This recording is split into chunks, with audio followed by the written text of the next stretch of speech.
We're going to be continuing with the theme of Prisca Theologia. Okay?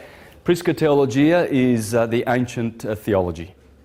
Now, astrotheology is a big part of this. It's probably a third of it. And astrology, which I was dealing with last week, is a big chunk of it too.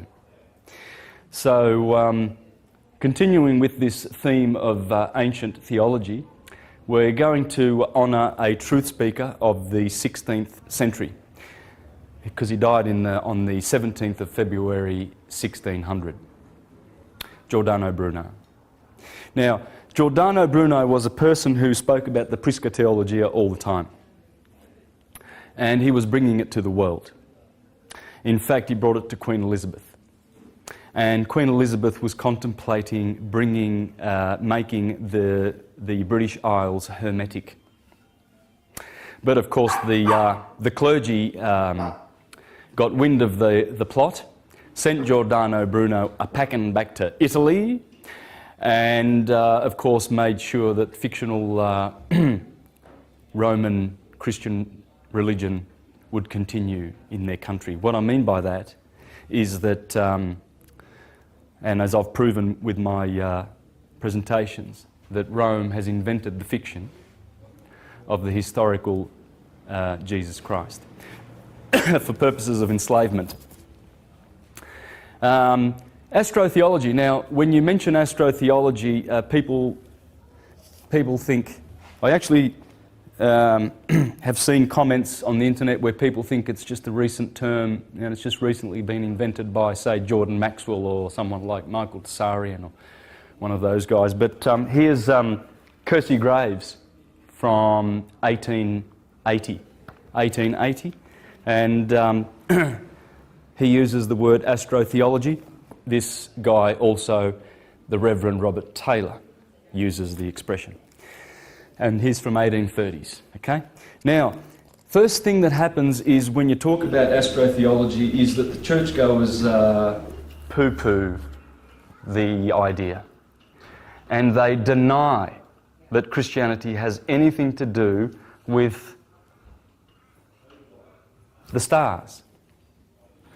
The original religio/science of this planet. You see, the Prisca Theologia explains that the stars were originally the components of nature that were studied and observed with intent to discover our origins and many truths about reality. And what they did was they encoded books, writings in which they would reveal their discoveries to mankind. So they discovered a lot by observing the stars, you see, the ancient priesthoods. And in doing so, they realised that we were more than connected with the stars. You know, we were very, very connected with the stars. So what developed was a science whereby if we take notice of nature, and the most potent aspects of nature would have to be the stars, the lights in the skies. They called them the spirit father fountains of life. And they realised that these entities had an influence on us. They observed these influences and recorded them. And the Bible, the Judeo-Christian work, Hebrew, Greek writings, nothing other than astrotheological themes. Okay, they are stories about the observances of the stars and their behaviour and their cycles, etc. So the first thing they do, the religionists, is they deny that the origin of their faith and belief is based on the stars. You see, so what we're going to do is have a look at some of the words and designations of the ministers and the people who practice in the churches. So we've got cardinal, deacon, sexton, Monsignor, Sir, Nun, Minister, Pastor, Monk, Ceremony, Bishop, Orison, Monastery, etc. Cardinal, this is, in astrology, this is the 4 cardinal signs. Okay, Aries, Cancer, Libra, Capricorn. A deacon is 10 degrees of astrology. Sexton, having the word 6 in it. And having to do with astrology, just like bishop is, 3 degrees. 10 degrees, 3 degrees. Monsignor, Sir.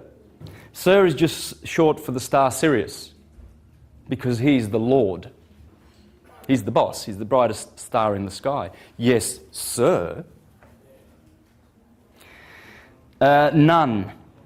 Minister, here we see moon and star. Same with pastor. Moon.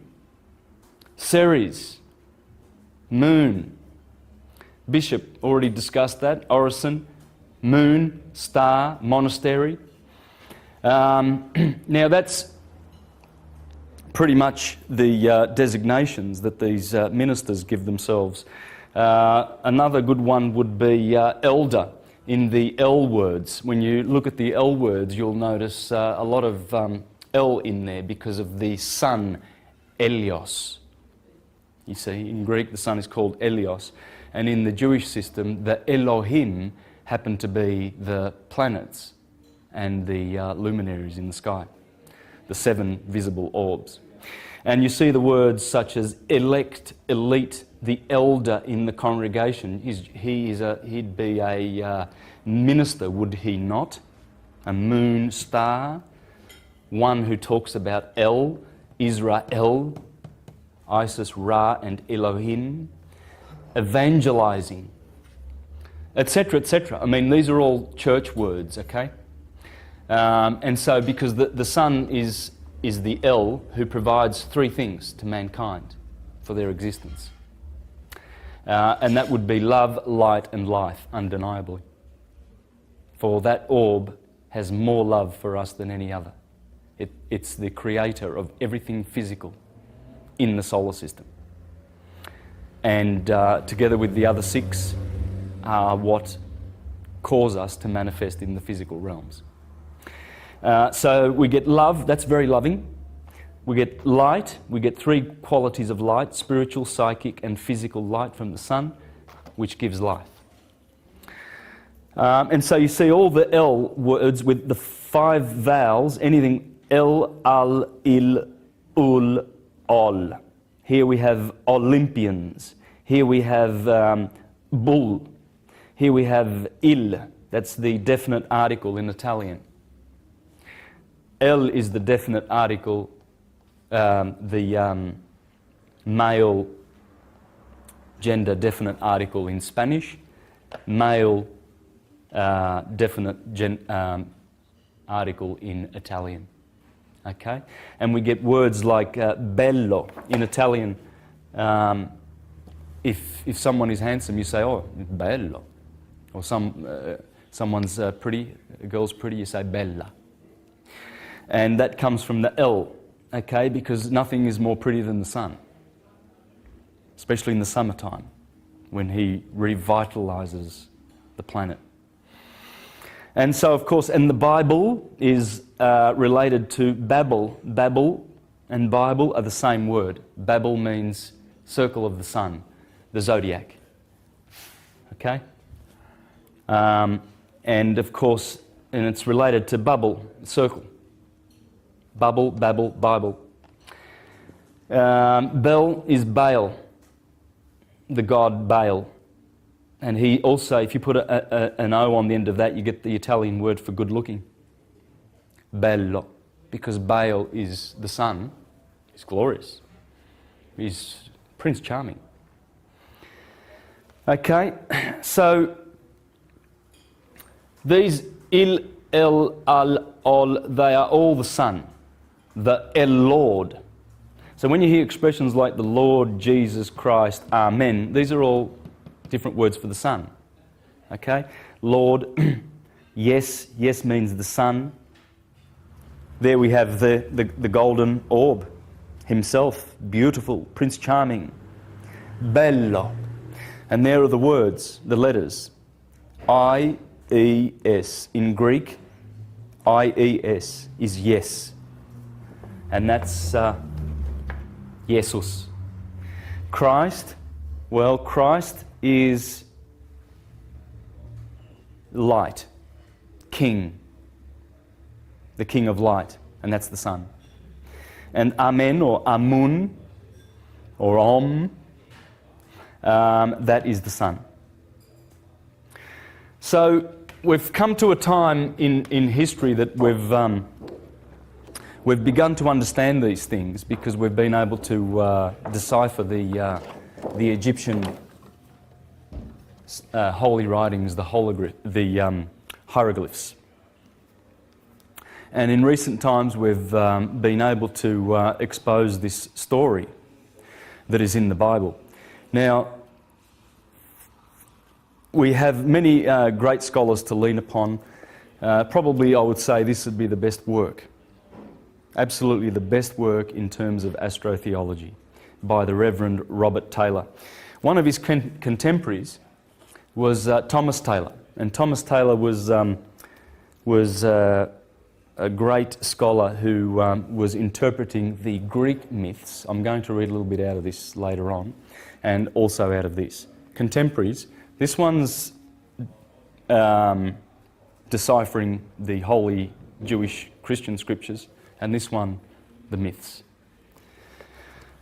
So we've got a lot of scholars of that nature. We have The Sacred Mushroom and the Cross by John Marco Allegro, one of the Dead Sea scholars, who discovered that the Dead Sea Scrolls were nothing but writings about the Essenes, who had Gospels, and were already talking about a suffering servant or a Messiah, hundreds of years before the so-called historical Christ. He's come out and explained that the Bible is based on mythologies, and the Amanita muscaria mushroom being the base for Christianity. They used to take the Amanita muscaria mushroom as the Eucharist, you see, the bread of Christ, and they would have out-of-body experiences. And so one of the Dead Sea scholars has shared that with the world. Of course, they went after him and defamed him and destroyed his career, but nonetheless, he was a truth speaker. Here's another truth speaker, Dupuy, a contemporary of Napoleon Bonaparte, as well as Volney. These guys exposed the astrotheology in the Bible. I'm going to share excerpts and share interesting information from these scholars today. So it's going to be very eclectic, but there's a lot of interesting information that we're going to expose. Here is the Earth, and that would be the equator, Tropic of Cancer, Tropic of Capricorn. Now I'm following a very ancient map, and by the way, a lot of people ask me about where do I get my maps and stuff from. Well, that's the book. You can get that on Amazon, Star Maps. And in fact, it has lots of great ancient maps, and a great collection, probably one of the best I've ever seen. It's phenomenal. And so this comes from that book. Here is the sine wave that I've just done. As you can see, there's the equator, and here we have the Tropic of Cancer, and here we have the Tropic of Capricorn. Okay?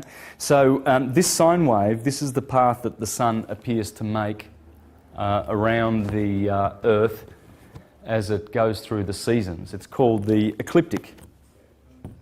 Okay, so it's the path that the Sun takes through the 12 signs of the zodiac.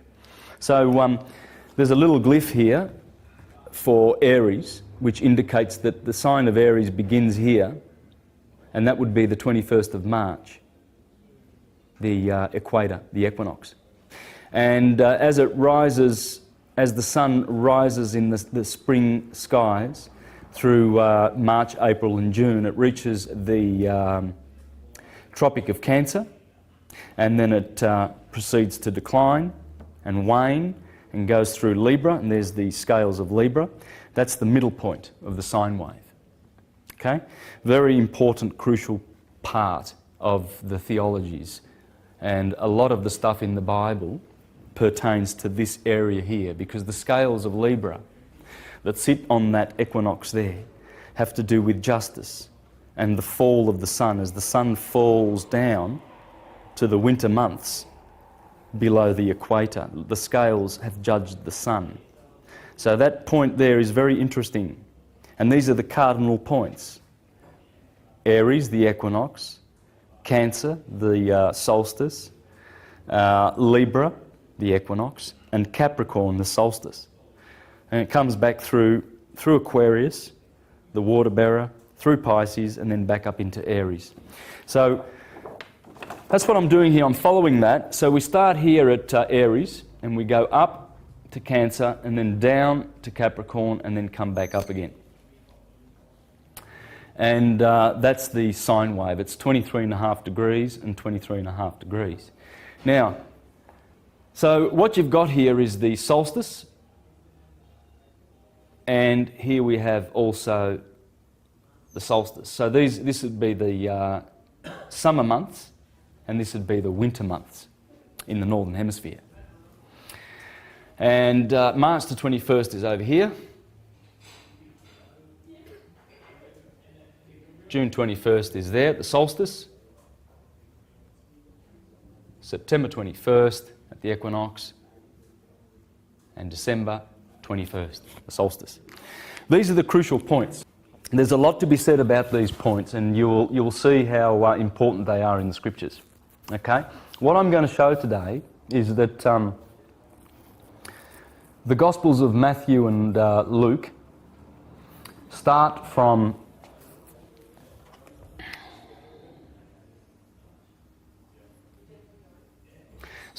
December the 21st and finish with December the 21st, whereas Mark and John start at Aries. Okay, so we're going to show that, and with the aid of this book here, The Secret Truth About Jesus, the Gospel and the Zodiac, by the Reverend Bill Darlison. And in here he shows how the 16 chapters of the Gospel of Mark run through, starting from Aries, run through and finish in Pisces. Okay, and of course I've dealt on that in my astro-theological presentations, and shown how most of the cycles begin with this point in the year. The equinoxes are so important that on this particular day, and its opposite, September the 21st, these two equinoxes, the sun splits the day between 12 hours of darkness and 12 hours of light, perfectly balanced. That balance is measured by the priesthoods, and they consider it to be a sacred day, that point of equilibrium. Equilibrium is always respected in nature. It's always respected. So you see these two spheres, the two polarities of light, summer, and darkness, winter, are balanced at these points. Very, very powerful points in the year, the equinoxes. In fact, they are so respected that all our religious observances take place at these 4 points, at the 4 points of the cross. Here we have the Passover of the Jews and Easter. Here we have Judgment Day, Rosh Hashanah, the Festival of Tabernacles, or the Festival of Booths. And here we have the Holy Saturnalia and the Christmas period, where the ancients would mourn for Saturn. That was the Saturnalia, and or Saturn's brother, the sun. They would mourn for the sun because he was going down to his death on the 21st of December. And so Macrobius, in his famous work, the Saturnalia, talks about this festival and its origins. And in doing so, he revealed a lot about the old astrotheological system. In fact, he revealed that every one of the names of the heroes, including Jesus, mean the sun. And here are some of the names of those ancient gods: Janus, Bacchus, Ieius, Apollo, Julio, Delios, Loxias, Phobos, Phanes, Lucius, Sabazius, Liber, Ebulis, Dionysus, Iao, Hades, Mars, Meton, Mercury, Draco, Asclepius, Hercules, Serapis, Adonis, Attis, Osiris, Horus, Pan, Jupiter, Saturn, Adad. Interesting. So we'll get back to that. But what we have here now is the cycle that causes the Gospels to be told. So what we have is, according to Reverend Bill Dalson, as we begin in Aries, I'm going to share some scriptures with you which prove the astrological aspects of the Gospels. So beginning with Aries, the deacons of Aries, it talks about Perseus and Cetus and Andromeda. So if we go to Aries at the head, remember Aries is always the start of this system because it's in the head. We see there's Perseus, Cassiopeia, and Andromeda is always associated with Pisces, but the stars overlap with this zodiac sign here. Here we have Taurus, Orion, Eridanus, and Auriga. Okay, so, and these are the deacons. You have the northern deacons here. So, for instance, Scorpio has 3 northern deacons. It doesn't have any southern deacons. Whereas Libra has a northern deacon, and it has some southern deacons. Okay, and these are, there's 15 in the southern and 21 in the northern, and they make up 36 extra zodiacal signs. Okay.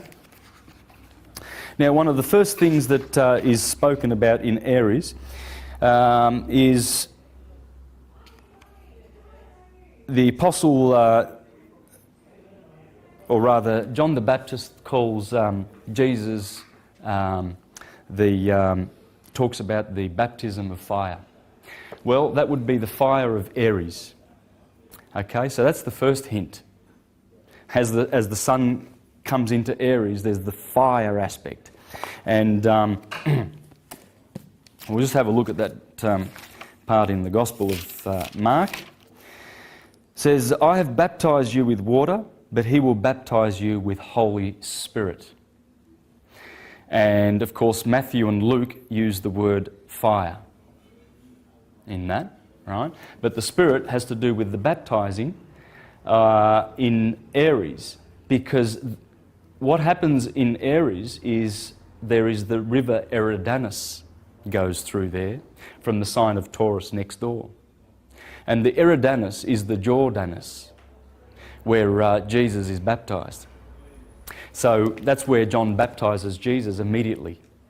And the gospel begins there. And I'm talking, that's the first, there's St. Mark, that's the first passage in the Bible where Jesus is baptized. There's no nativity in either Mark or John.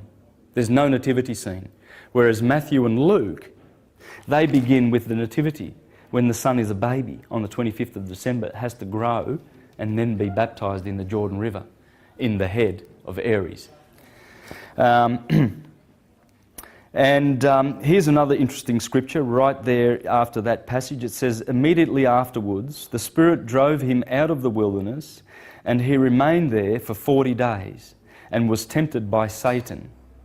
He was with the wild beasts, and the angels looked after him. Well, the wild beast would be the beasts of the zodiac.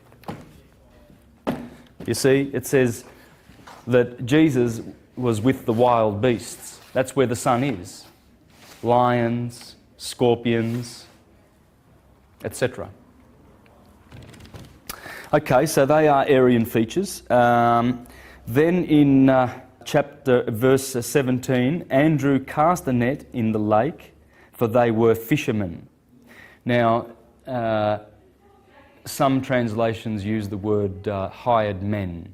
Well, that has to do with the stars in the sign of Aries, in the deacon of Aries, that are called the hired men. Let me read a portion of this. The combat between Perseus and Cetus mirrors the challenge to the powers of evil which Jesus makes in these early chapters of Mark. He is tempted by Satan in the wilderness. He casts out an unclean spirit.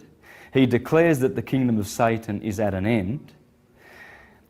Clearly, and he implies that Satan has been bound, clearly reflecting the names of two stars in Cetus.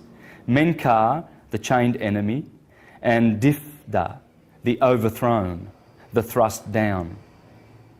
Isn't that interesting? Then there's a star in Perseus called Algol, and this is called by the Hebrews, Algol, as Rosh Ha-Satan. And it's supposed to be, it says here that it's the demon star, and the blinking demon, the demon's head, is said to have been thus called from its rapid and wonderful variations. The Hebrews call Algol as Rosh Ha-Satan, Satan's head. Head. Aries, the head. Astrologers, of course, said that it was the most unfortunate, violent and dangerous star in the heavens. So the name of Satan appears a lot in the early chapters of Mark, in the Aries sector, okay? And, of course, because of the stars, Algol in Perseus, the star that they call the most violent one in the skies. And so that explains all the mentions of Satan in the first chapters of Mark. Okay? Another incident happens in Mark 1:29, and this is the incident. As soon as they left the synagogue, they went with James and John to the house of Simon and Andrew. Simon's mother-in-law was in bed with fever, and they immediately told Jesus about her. So he went to her, took her hand, and helped her up. The fever left her, and she began to wait on them. So Simon Peter's mother-in-law has a fever. Well, Simon's other name is Cephas, and you'll notice that Cephas in Pisces is also merging in with Aries. You see, that's how it works. So Cephas is in here, and Cephas is another name for the Apostle Peter. Right? And Andrew would be Andromeda. Right? Andrew. So these are in the first chapters of Mark, right? Dealing with the March Aries sector. So the mythological Cassiopeia was the wife of Cephas and the mother of Andromeda, whom Perseus had married after releasing her from the rock to which he had been chained by the sea god Poseidon. Cassiopeia was eventually translated to the sky by her enemies, the sea nymphs, but because of her vanity and arrogance was placed so close to the pole that she appears to be lying prone. Well, the mother of the one chained to the rock, see, Cassiopeia was chained to the rock. Well, the rock is Cephas, Peter. Peter's called the rock. Is Cassiopeia. So the one chained or married to the rock, Peter, is Cassiopeia, the reclining woman. Cassiopeia's husband is Cephas, another name for Peter, the rock. And her daughter is Andromeda, which are hinted at in the names Andrew and Cephas. Now, another thing that Bill Darlison points out in this book is that unlike the Gospel Mark, the Gospel John, which also begins in Aries, in the first chapter of John, the Gospel of John, John the Baptist says, "Look, the Lamb of God that takes away the sin of the world," pointing to the very same nature of that Gospel to Mark's Gospel. Unfortunately, Mark doesn't use that expression, but all the others do. And if it had of, that would really just put the icing on the cake, wouldn't it? All right, so that's Aries. Let's have a look at Taurus and see if we can see some themes there in the early chapters. By the way, I'll just put that up for the camera to pick up. This comes straight out of the book, and it shows the different sectors of the Gospels.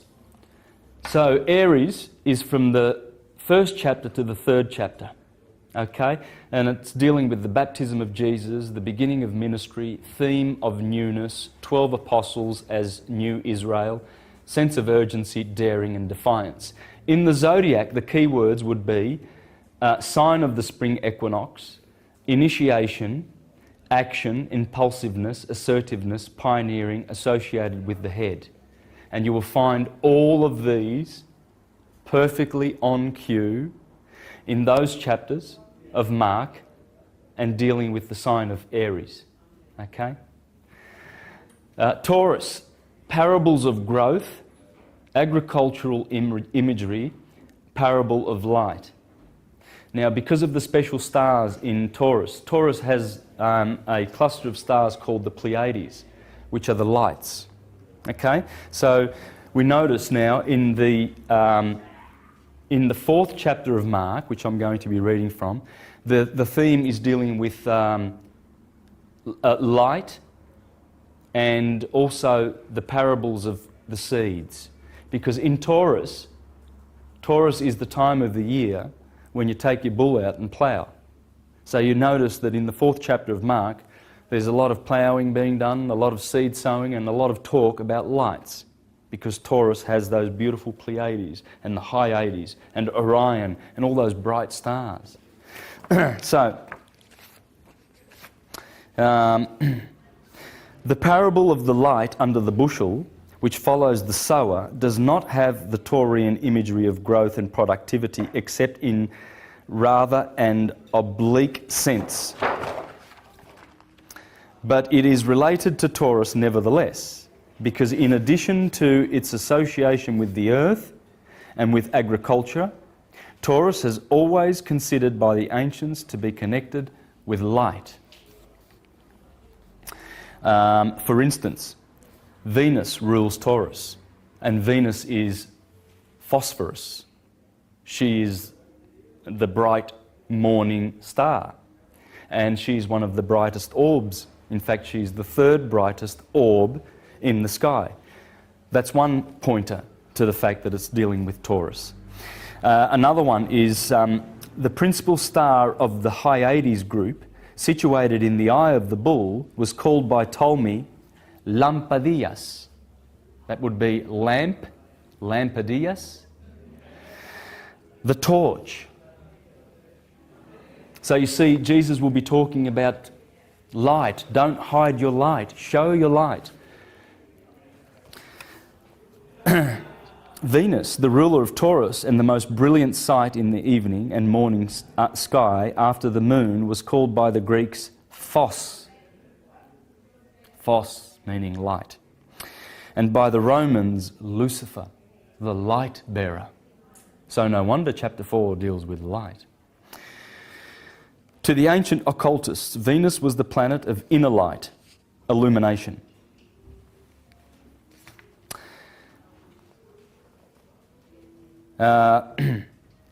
Aristophanes called it Plias Eptesteros, the seven-starred Pleiades. So we're talking about the Pleiades now. Although he said that one of them is Panaphanes, all invisible. One of the stars of the Pleiades is hidden according to the myth. The Pleiades were the 7 daughters of Atlas, who had been changed into stars by Pleione. 6 of them had been married to gods, but the 7th, Merope, had married a mortal. So her light was dim and rarely seen, all of which strikingly reflects the parable of the lamp in Mark 7:21-22. Now take note, this is very interesting because we're talking about the 7 sisters here, the Pleiades. Okay? Now, you ever notice that? Subaru, that means the Pleiades, the 7 sisters. Now, when you look up at the Pleiades, they're magnificent. They look exquisite, like a jewel in the sky, and they correspond to the pineal gland, okay? Because here they are in Taurus, Pleiades. They're supposed to be more up toward here, actually, these around this area here, because Taurus rules the lower part of the head. But you will only notice 6. There are not 7, because one of them has had their lights dimmed. So let's notice what Mark chapter 4:21 has to say, shall we? He said to them, "Do you bring a lamp? Do you bring in a lamp to put it under a bowl or a bed? Instead, don't you put it on its stand? For whatever is hidden is meant to be disclosed." And he uses the word here, phanerothe, in Greek. And whatever is concealed is meant to be brought out into the open, phaneron. If anyone has ears to hear, let them hear. Well, as I just read before about Eratosthenes, he called one of those stars the exact same word that Mark uses for the dimming of the light, which is Phanophanes. So Eratosthenes called this star Phanophanes, the all-invisible.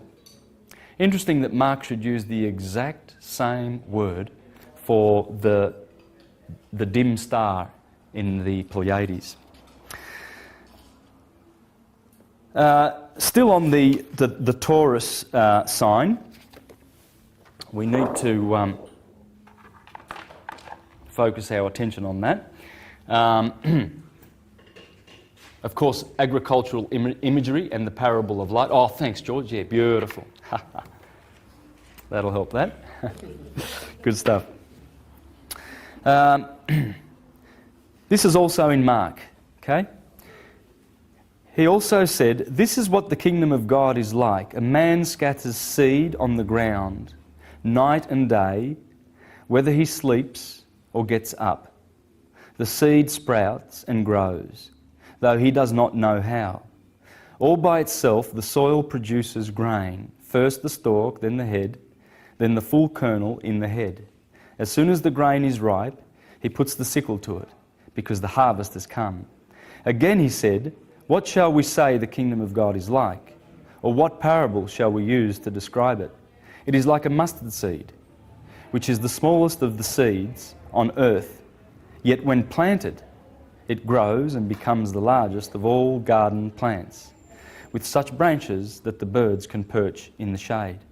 So notice the theme there of agricultural imagery, parables of growth, and these are the themes of the 4th chapter of Mark. Right on cue with Aries the first, Taurus the second. And it gets better. Mark 4:10-12. When he was done, the 12 and the others around him asked him about the parables. He told them, "The secret of the kingdom of God has been given to you, but to those on the outside everything is said in parables, so that they may be ever seeing but never perceiving, and ever hearing but never understanding. otherwise they might turn and be forgiven. How about Gemini? All right, so we come to Gemini. We've done Aries, Taurus, and now Gemini, the twins. What themes of Gemini do we have in the Bible in the 4th to 6th chapter of Mark? Themes of duality, man with a legion, the two-ness of Geminis, Geminians, the flow of blood and the cure of Jairus' daughter, the apostles sent out in twos, Herod's vacillation. So, and here they are, short journeys, has to do with the third house of astrology. Siblings and relationships, of course. Well, that's the Geminis, and we're going to see this in the Gospel. Indecision and communication. Now, I'm really just picking the choice bits here because I've got the whole thing to go through. So it's probably going to take about a half an hour, and I want to discuss many, many other themes. I don't want to just discuss the Gospel of Mark, showing that Mark starts in Aries with the baptism and Pisces with the death. Okay? The sign of the cross. So Gemini, there are a few details in the story which underline its Geminian theme. The word for the storm used by Mark is Laelaps. But Laelaps is also the name of the hound of Actaeon in Greek mythology, a name associated with the constellation Canis Major, one of the deacons of Gemini. Right?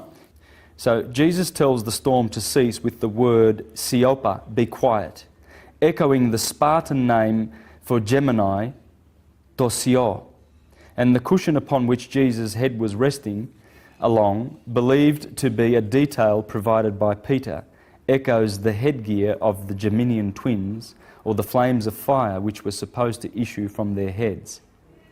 So that's basically the themes of those chapters, dealing with these extra-zodiacal signs. There's Gemini there, Canis Major, Canis Minor, and Lepus, the hare, which is what the 4th chapter of Mark deals with. Okay? There's also the incident of the legion, who says, "My name is Legion, and for we are many." That has to do with the duality aspect of Geminians. Okay. Let's see if there are some other points in Gemini, some good points that I want to... Okay, well, let's go to this miracle of the Jairus and the woman with the blood flow. So, after he put them out, he took the child's father and mother and the disciples who were with him and went in where the child was. He took her by the hand and said to her, "Talitha cumi," which means, "Little girl, I say to you, get up." Immediately the girl stood up and began to walk, and she was 12 years old. At this they were completely astonished. He gave strict orders not to tell anyone about this and told them to give us something to eat. Well, this incident happened immediately after Jesus was touched by a woman who had a flow of blood which was for 12 years. So Jairus' daughter was 12 years old, and the other incident immediately before that had to do with 12 years, indicating a twin parable. Okay? The most obviously Geminian feature of the story of Jairus' daughter is the way in which it is told. It is the only miracle story in the Gospels which combines two quite separate elements. Neiman writes, "What we have here is without precise parallel in the Gospel, an incident broken into by another incident which takes place in the middle of it." Right? In addition, however, we should consider the name Jarius, which means appropriately Jehovah enlightens, but which also bears more than a passing resemblance to the name of the brightest star in the night sky, Sirius, Serios. The dog star, which is found in Canis Major, right? That's where Sirius is, in the dog star. One of the Geminian deacons, and whose name means the chief one, the leader, Jairus, we are told, the leader or ruler of the synagogue. And as Ptolemy reminds us, the heliacal rising of Sirius at the summer solstice presaged the beginning of the Egyptian New Year and the flooding of the Nile, thus connecting this star with the constantly menstruating woman. In addition to being a possible zodiacal reference, Mark's double use of the number 12 provides us with further evidence that we are meant to link the two females, and that this double story is not just a narrative accident. The woman with the blood flow, has been sick for 12 years. The little girl is 12 years old. The contrast between the girl and the older woman reflects two of the deacons of Gemini, Canis Major and Canis Minor. Okay, and there's also the mention of Sodom and Gomorrah, the twin cities, in Mark 6:11. Okay? Now, I have to apologise because this is sort of a little bit sort of dull and boring because it's real nitty-gritty names of stars and everything like this. And this guy's done a lot of homework, and it's a beautiful, exquisite book the way he's put it together. And he's mixed astrology with astronomy, with astrotheology, and beautiful metaphysical themes. It's just such a rich book. I wish I could just spend the whole, 4 hours on this, but have to fly through it. In fact, I'm just going to really fly through because we've only done three of those signs, okay? But there's some real, there's some real obvious ones. Cancer is themes of nurture, the motherliness of the Cancer sign with the moon in it, food and stomach concerns, etc. Well, that's all in there. The boat is in Cancer, the boat Argo. So Argo is the ship that is up here, you see, and that is, according to the Venerable Bede, that is the Ark of Noah. And interesting that two deacons of Gemini are Canis Major and Canis Minor. The two deacons of Cancer are Ursa Major and Ursa Minor. And Noah, in his boat on top of Mount Ararat, brought in animals 2 of 2. The only place where 2 ofs occur in the whole zodiac is right here where Argo is in the constellation of Cancer. So you have Cancer here, Argo the ship, Ursa Minor, Ursa Major. In Gemini, you have Canis Major and Canis Minor, and there's the ship right there, bringing in the 2s and the 2s. Okay. Now I didn't make that up. You want to read the Venerable Bedes, and he was from the 6th century, I believe, if I'm not mistaken. Okay, so and it also there is the incident in the Cancer sector where Jesus talks to the Syro-Phoenician woman about not giving children's food to the dogs. Well, that would be because the dogs are over here.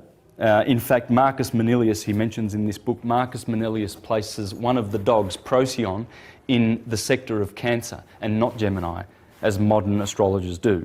So there's the Cancer in the Gospel. Leo. Interesting. Leo. Let's have a good look at Leo, Virgo and Libra. In Leo, as I've discussed before in my astrotheology presentations, there's Cancer, there's Leo and there's Libra. On the 6th of August, which happens right about here, the middle of the hottest part of the year, on the 6th of August, the Catholic Church calls that day the Transfiguration of Jesus Christ. The 6th of August. It's the middle of Leo. It's the middle of summer. it would be, and the dog, Sirius, is behind the sun, so you've got the dog days. There's a famous painting by Raphael. This is very famous. And there's Jesus Christ at the Transfiguration, and there's his apostles there, and they saw, I think it's Moses and Elijah. Okay? So let's have a listen, let's have a look at and see how Mark ties that in with the sign of Leo.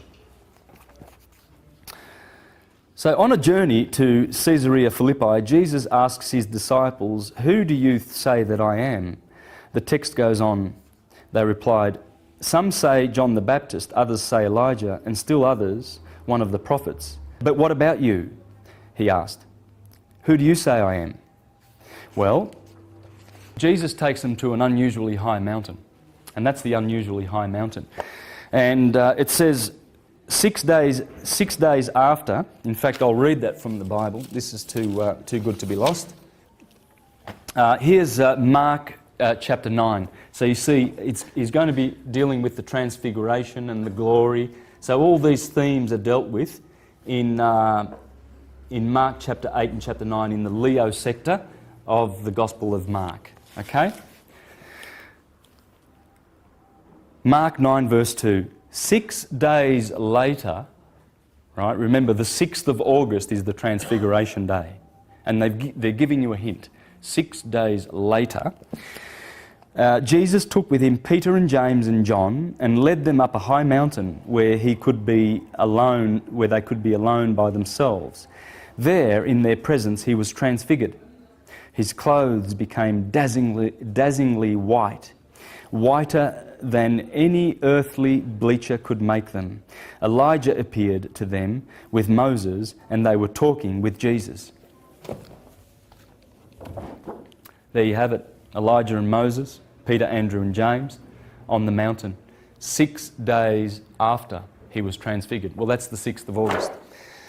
I mean, it's really blatant. When you know what you're looking for and you're reading the Gospels and you know the stars that are there and what they do and what they mean, you can't mistake this. There is no excuse for churchgoers to start going, "Oh yeah, but you're looking into it," and it's not. It is there. And if you're not seeing it, it's because you're not looking. Simple as that. Now, let's see if I can chug along a little bit more. Interesting. We have another similar painting by Titian around about the same time as the Raphael. That's the Virgin and the Assumption of the Virgin on the 15th of August, just a week after the Transfiguration. Wonder what's going on. Well, that would be the sun in Leo, because he rules in Leo and he's transfigured in Leo. Virgo, I made a big mistake before, didn't I?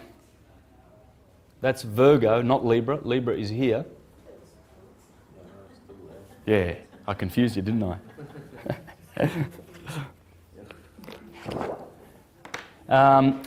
Virgo on the 15th of August disappears behind the sun. That's the Assumption of the Virgin. Because on the 8th of September, over here, she gets reborn again, doesn't she? That's the nativity, because she reappears. You see, when the sun is in a sign, the sign disappears. You can't see it because, well, for instance, we're in, today's the 13th of November. That's Scorpio territory. Now, it's, what's the time? It's 2 o'clock. So the sun is above us. Behind the sun is the scorpion. You cannot see it in November. It's gone. And so that's why the Virgin Mary ascends and then she's born again. The nativity of the Virgin.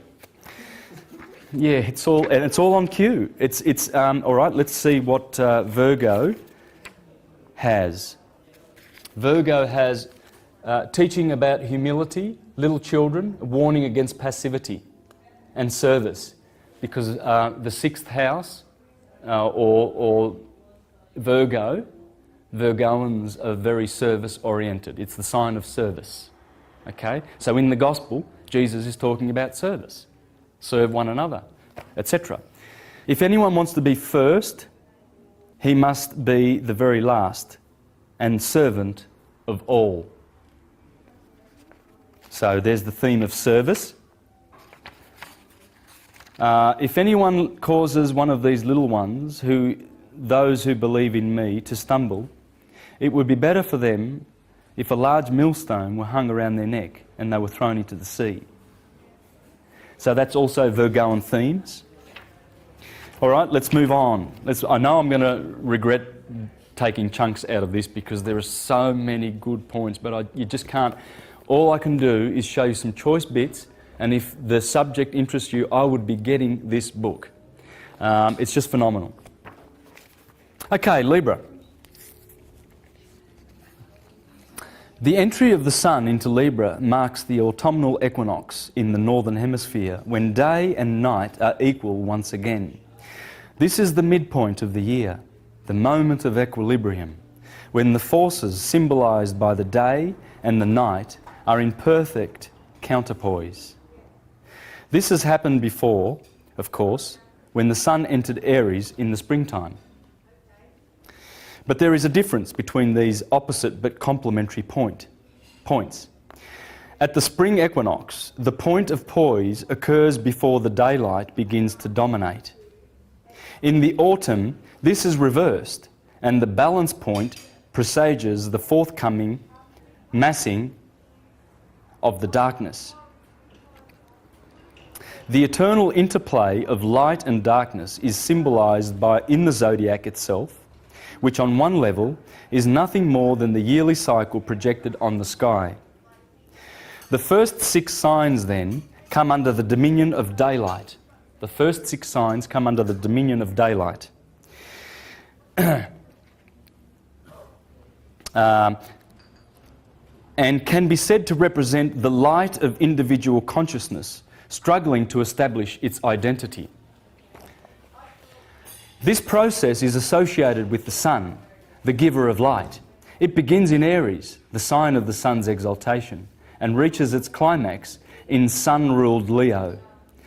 The signs which follow the autumnal equinox, however, are characterised by the gathering darkness and have to do with the group to which individuality has to be incorporated, if not submerged. These are social signs, which begin with Libra, the sign of the Sun's fall or depression, and which reach their point of maximum power in Aquarius, the sign in modern astrological jargon of the Sun's detriment. The Sun's detriment. Interesting. In ancient Egypt, Libra was associated with Ma'at, the goddess of cosmic harmony and justice, whose special task was to weigh the hearts of the dead on the scales of justice, balanced against an ostrich feather, and she is usually depicted with a feather in her headdress. Those who failed her test were heavy-hearted, those who passed, light-hearted. Among the Greeks, notably Hipparchus, Libra was eugos, the yoke, the very word used by Matthew in a passage immediately following Jesus' declaration that God has revealed the secrets of the kingdom to infants. Mark uses a word from the same root, sunzeogumi. I hope I got that right. When he writes, "What God has joined, yoked together, let no man separate." So Hipparchus called this sign the yoke, and Mark is talking about the yoke of marriage, right on cue with Libra. But there's a lot more. We're going to see that in a minute.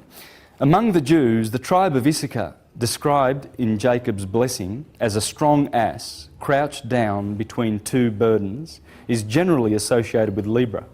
The glyph of Libra,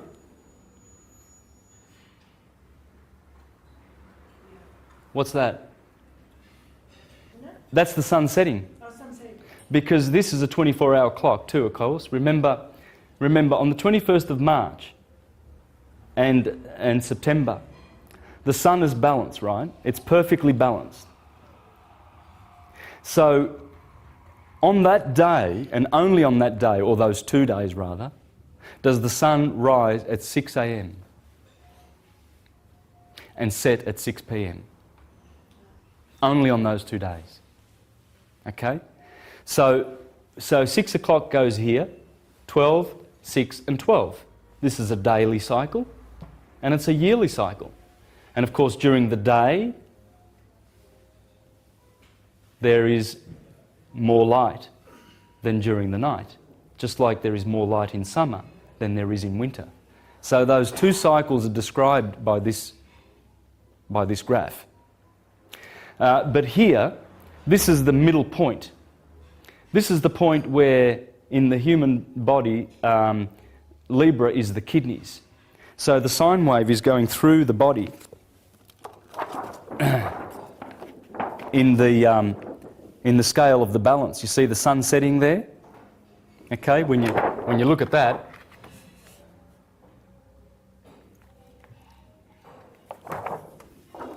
so that sun's signal that it sends yearly and daily, fractally goes through our body in many, many fractals.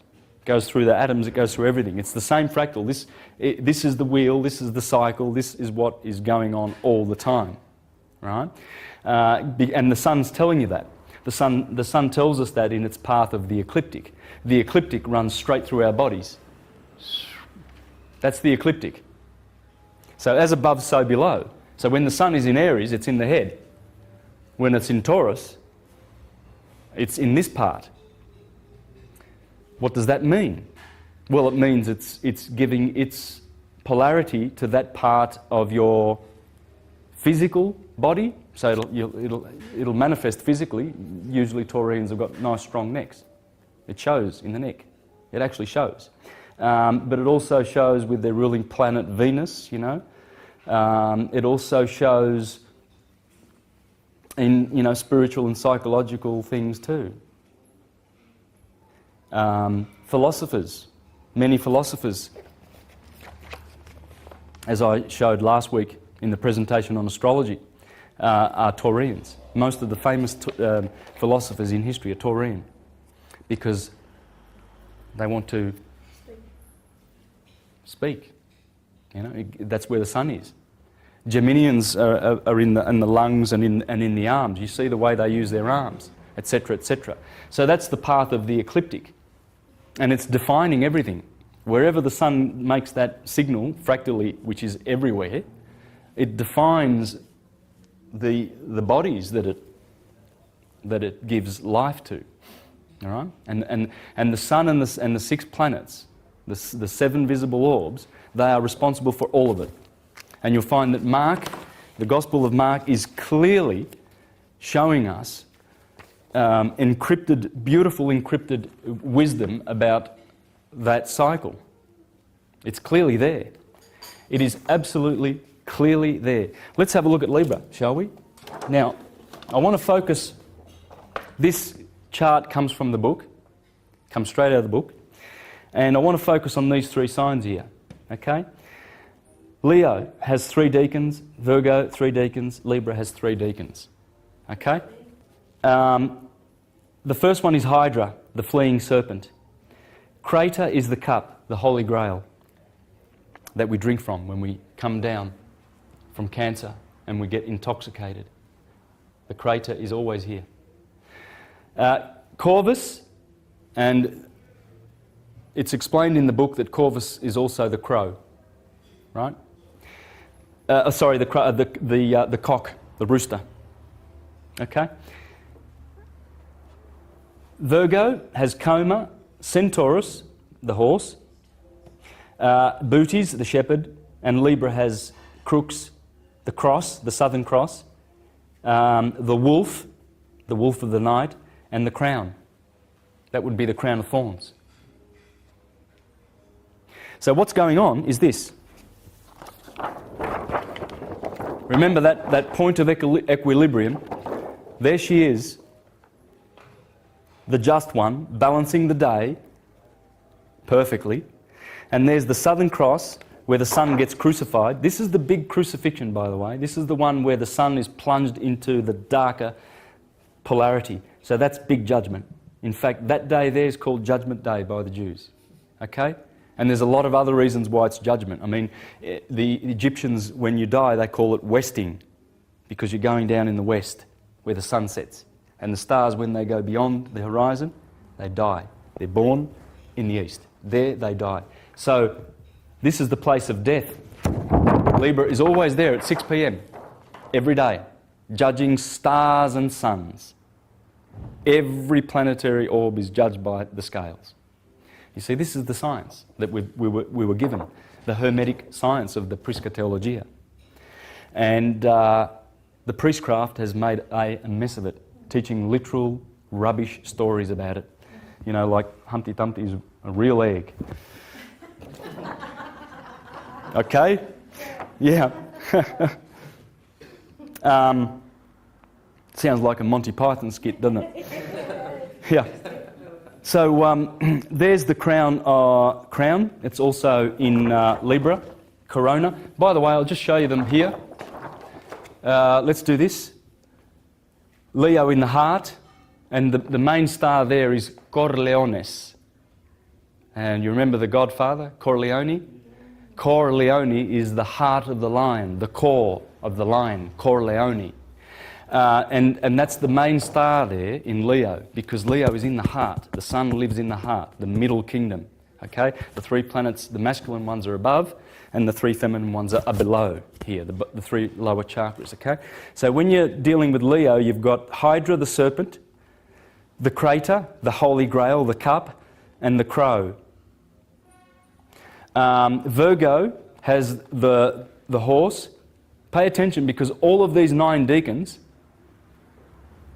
are spelled out in the Gospel of Mark, around about the time of the sun passing through Libra. Okay? Coma Bernices, with her hair. Bootes, her husband, Joseph. That's Mary, Virgin Mary, and Joseph, the shepherd. He's the shepherd, but it's Joseph.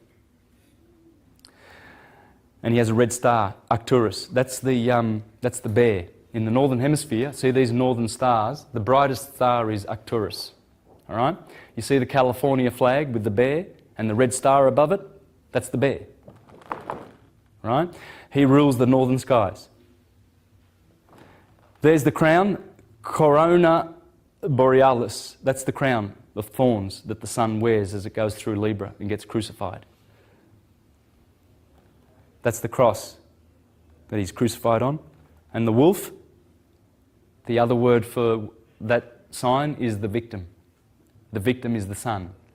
Gets judged at the scales, crown of thorn, there's the cross. Here is the shepherd. As you'll see, we'll go through that, etc. What happens there, in Libra, the sun gets judged to go down to hell. There's the wolf there, the victim, dies on a cross, gets a crown of thorns. Before that, in the Gospel, these are the chapters. So you can see chapter 16, 14, 14, 11, 11, 14, 15, 15, 15. So it's carrying the themes around about that part of the Gospel where it would be. So the fleeing serpent is where Jesus defeats death. The cup is, he took the cup in chapter 14, verse 23. There's the cup. The sun takes the cup because the sun gets intoxicated now. Jesus is getting intoxicated. He takes the cup. And before the cock crows 3 times, that's mentioned in 14:30. And there's the crow on cue. Coma, the infant, the branch, the desired one. And others cut down branches. Blessed is he. So as Jesus came in procession to be crucified, they cut down branches. Well, that's the branches of Coma. Centaurus, Jesus enters Jerusalem on a colt. There's a colt here. The centaur belongs to Virgo. The centaur and the Southern Cross is right over here, okay? So they are closely connected, those 2 constellations. There's also 2 colts over here, remember? I don't know whether you remember, but there's the Asinellus Borealis and Asinellus Australis in Gemini when Jesus comes into Jerusalem to be crucified. Well, this is what he's doing. There are 4 crucifixions. But this one's the big judgment one. Okay, there's the colt that he enters. He enters on a colt. The great shepherd, I will smite the shepherd. That's in Mark 14:27. And then the cross, as I've already shown in those graphs, the cross, the victim and the crown. These are all themes to do with the crucifixion. There's some choice stuff in this book. For instance, in Capricorn it talks about Saturday, because Saturn rules Capricorn. And it says, the Jewish Sabbath is Saturday, Saturn's day. We noted earlier that Judaism was born when the equinoctial point entered the constellation Aries. And there is no doubt that Aryan imagery of rams, goats, sheep, sacrifices and circumcision play a major role in the liturgical practices of Judaism. But the other cardinal signs, Cancer, Libra, Capricorn, feature prominently in the development of Judaism. Libra, the polar opposite of Aries, the sign of covenants and law. Cancer, the sign of home and diet and mother. Capricorn, the sign of duty, service, social responsibility, and the father. See, mother, moon, Capricorn, father, Saturn. And when you do your houses, you'll find that the 4th house deals with mother, right? And the 10th house with honours and duty and service and authority and prestige and father, because Saturn is the father. You see the polarities. We have to work out the polarities in all of this to understand the science. Once you start doing that, you can navigate through all of these books. You can read the Upanishads, you can read the Eddas, whatever, and you'll know what you're talking about, man. The characters are always the same. In the Bible, the characters are always the 7 heroes. The 7 that go manifesting, the Elohim. And they manifest in the space of 12. While Libra is the sign which symbolises the law's origin. And why? Well, because Libra is always to do with judgment and law. This is law, you know, when you get your heart weighed on that scale in Libra. While Libra is in the sign which symbolises the law's origin and purpose, Capricorn symbolises its operation and enforcement, legalism. Concern for the letter of the law is therefore Capricornian. Similarly, while Christianity is a Piscean religion, it also relates clearly to the other mutable signs.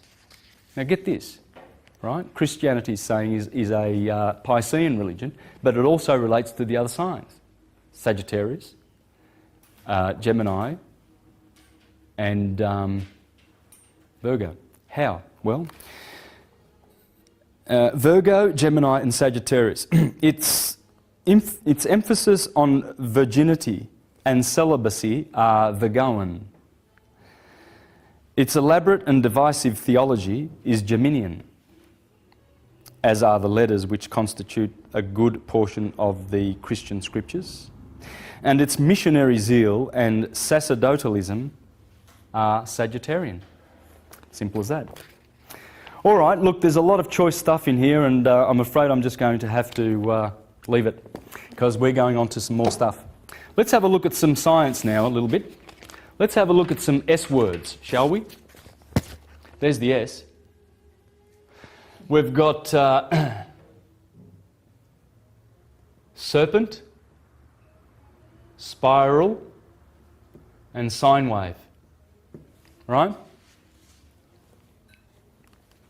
Now, the serpent is also a septenary. Those words are interchangeable in the mythologies. In fact, they have the same root word. And spiral also has to do with spirit. And sine wave has to do with sin. Okay? These are the 6 S words that we need to nut out and understand in order to get all this. Because we've got to bring in the metaphysics, and you've got to bring in the intention of the priesthood into this science. They didn't do this to, entertain themselves on the weekend. They did this so that many, many layers of wisdom would be found in their holy works. And that way they would sort out, the people from the courtyard of the Gentiles, right? Gentiles basically meaning people who are not really spiritual, serious. Not serious. pagans, or in fact that's what they used to call pagans, and that's very derogatory because it shouldn't mean anything bad. But the Romans used to say, the hillbilly pagans. Pagano meant someone who lived out in the sticks, country hick. So that's why it's derogatory, but it isn't. Their worship was based on this. But those levels were put in there so that he who has ears and eyes to see would look deeper and dig deeper. That's why it's called esoteric or occult, the Prisca Theologia. Because, you ain't going to just give it to someone who abuses that information. It's like you're giving, $1,000 iPhone to your 9-year-old son who's known for breaking everything you've given him, right? Well, you wouldn't do it, would you? You'd probably get a cheap phone and give it to them or something like that. So wisdom is supposed to be respected, and this is how you respect it. When you hide it and you give it to people who deserve it enough, and they did a wonderful job in doing this. This sine wave represents time, and the seven fellows that go through there, the 7 planets, 7 represents time and this represents space. You see, this is the space that they're allowed to go in. These are the titans. And as they go, they always make these sine waves, right? And so this represents the flow of time, and that's what sin is.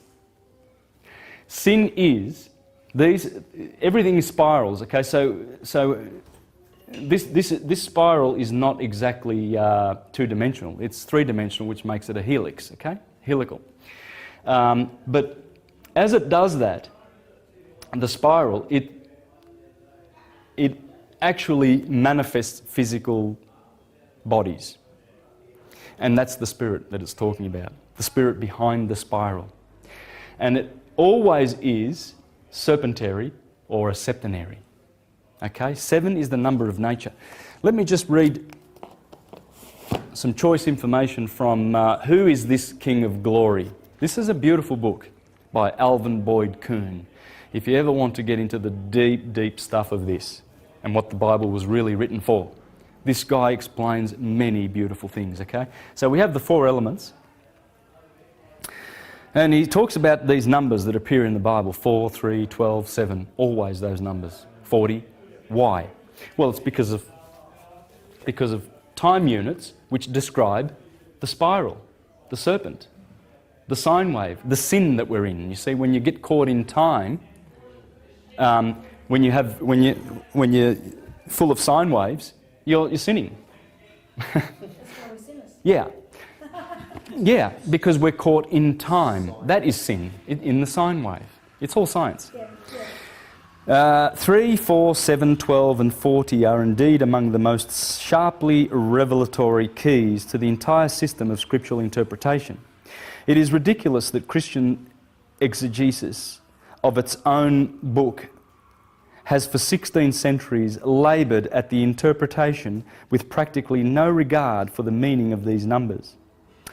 It will later be seen as a clear evidence of esoteric incompetence. It has remained for students outside the pale of Christian apologetics to interpret the Bible most capably and profoundly.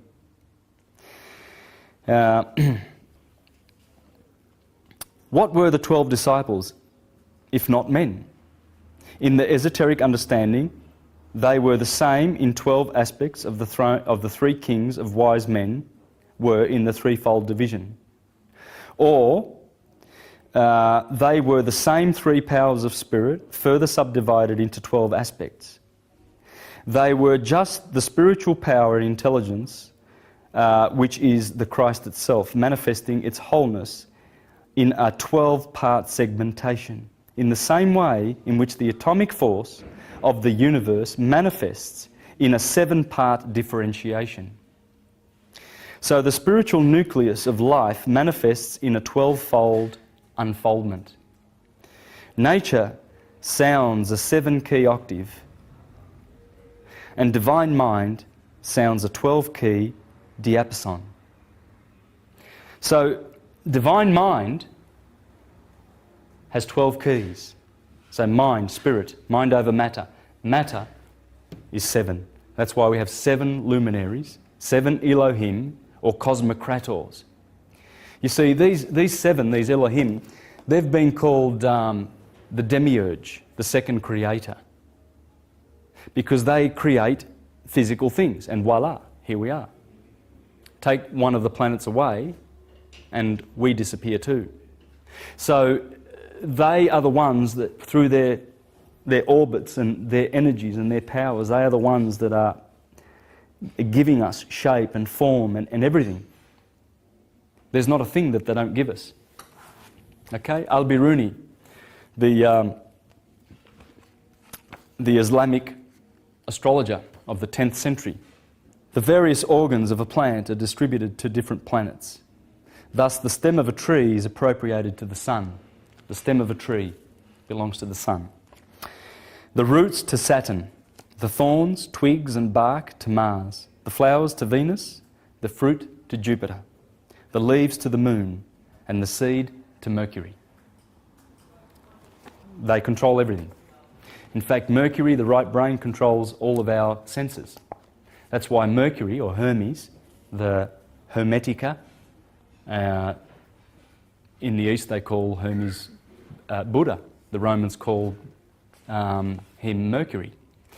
Well, he controls the 5 senses. That's why he's the messenger of the god. You know, when you touch something, you're getting a message, are you not? Well, that's Mercury. That's what the planets are doing. The planets are giving us, are bestowing us these gifts. Even if the fruit of a plant, like a melon,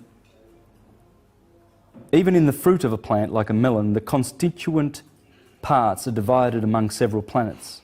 The plant itself and the flesh of the fruit belong to the sun, its moisture to the moon, its rind to Saturn, smell and colour to Venus, taste to Jupiter, seed to Mercury, and the skin of the seed and its shape to Mars.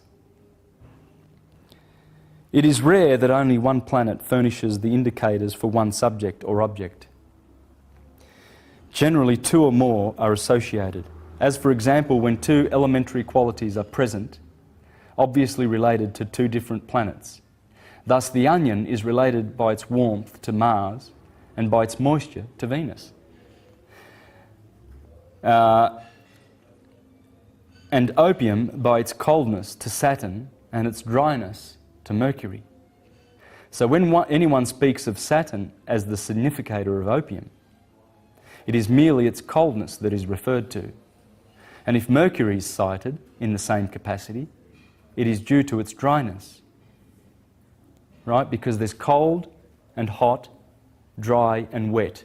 They are the virtues, the active and the passive virtues of astrology. And each planet has 2 of those virtues. Right? So we can see how the planets are creators, how they are cosmocrators, the Armonian artificers of Egypt that gouge out matter. They're always gouging out matter through space and making things, manifesting things. And of course they are beneficent, but they are also tyrants. You see?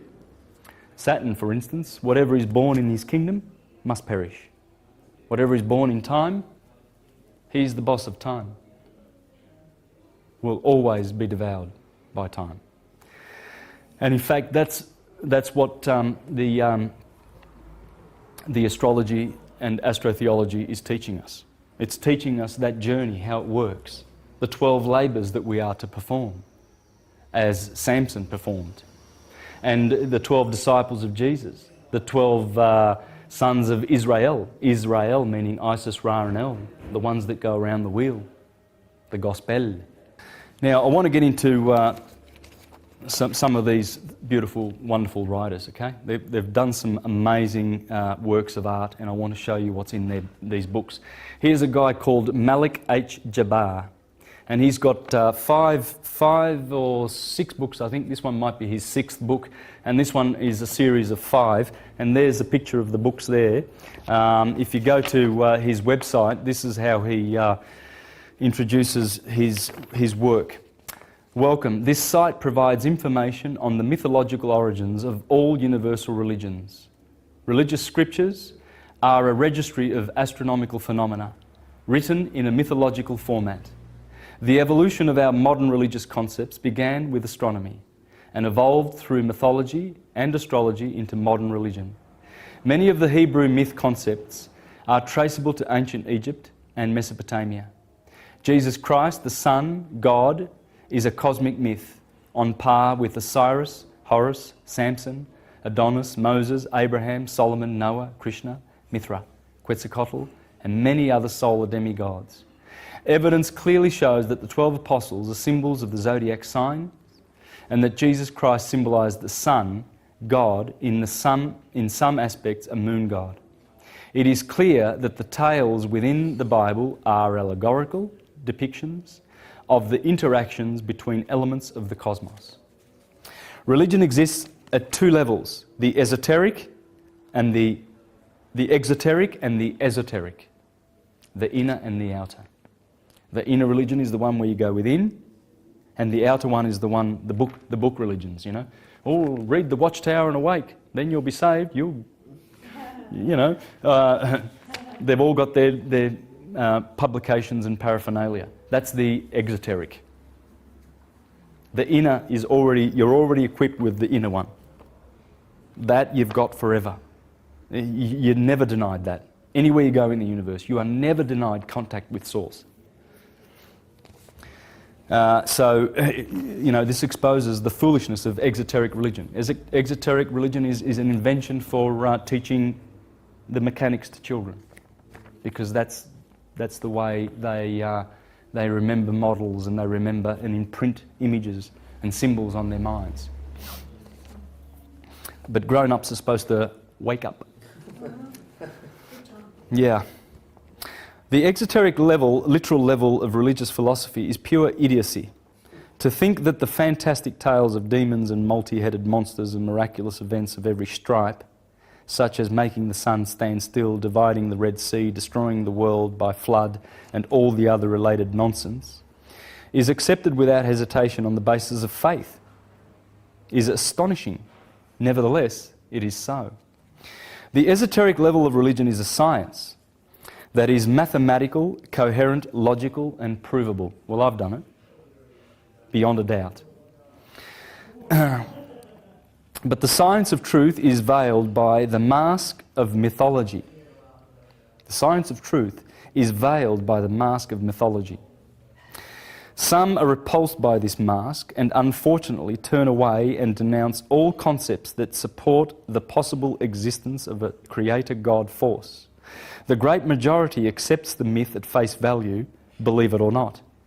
But fortunately, there are some that choose the path of investigation, of which you and I are a part. The purpose of these books is to explain the seminal relationship between astronomy, myth, and modern religion. The books prove that ancient myth/religion was in fact a written pictorial symbolic record of the celestial movements within the cosmos, under the type of mythical deities. The history of the biblical Jesus Christ is drawn from the symbolical history of prior sun deities. His birth through to his death, as represented in the Bible, is a symbolical representation of the annual sun cycle and other cycles at different levels of interpretation. Sounds great, doesn't it? And I read that just so that you can get a taste of what this guy's thinking and how his books are just exquisite. I've learnt a lot from him, actually. I've learnt a lot about these cycles from reading his books. What's his name? Malik H. Jabbar. And you can get them on Amazon. They're only about $8 a piece. But some of the juicy things that he talks about, it's just amazing. He understands that Jacob, for instance, was the name of the sun below the equator, and Israel, when he gets a name changed and he wrestles with the angel and finally he conquers, he gets his name changed to Israel. Right? Abraham used to be Abram. Abram is the sun below the equator. At 90 years of age, 90 degrees, he gets a name change to Abraham. You see, so he's got all that stuff in there. It's just incredible. I'd just like to read a little bit, really some choice stuff from here. The gateways between the lower world and the upper world are the equinoxes. These are gateways. The vernal equinox is the gateway to the higher hemisphere, equated with redemption. And the autumnal equinox is the gateway to the lower hemisphere, equated with suffering and death, according to the ancient symbolism. So when the sun falls below the equinox in the last part of the year and the earth approaches winter, the ancients saw that event as the imprisonment of the sun, or the wounding of the sun, whereas its light was impeded and made ineffective. The imprisonment of Christ and the eventual crucifixion of him is symbolic of the span from the autumnal equinox to the sun's death at the winter solstice in the annual phase of the solar symbolism. Of course, biblically, the resurrection of Christ takes place proximate to the vernal equinox. This is because of the cultural input from the Hebrew Christians who wrote the biblical Christ myth. They fashioned the Christ after the sacrificial lamb of the Passover festival. See, when the sun finally passes over, they sacrifice the lamb, Aries, the Lamb of God. They also linked, the custom of the Jews to sacrifice lambs or goats proximate to the equinoxes, both vernal and autumnal. You see, the goat is...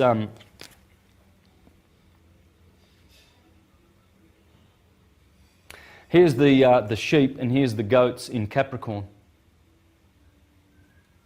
Cap. The sheep. See, Capricorn rules the solstice, and Aries rules the equator. So this is in the book of Daniel, where the he-goat and the ram are at loggerheads and they're always chasing each other, right? That's talking about this. That's the goat and that's the sheep. It's the solstices and the equinoxes. It's the four horsemen of the apocalypse.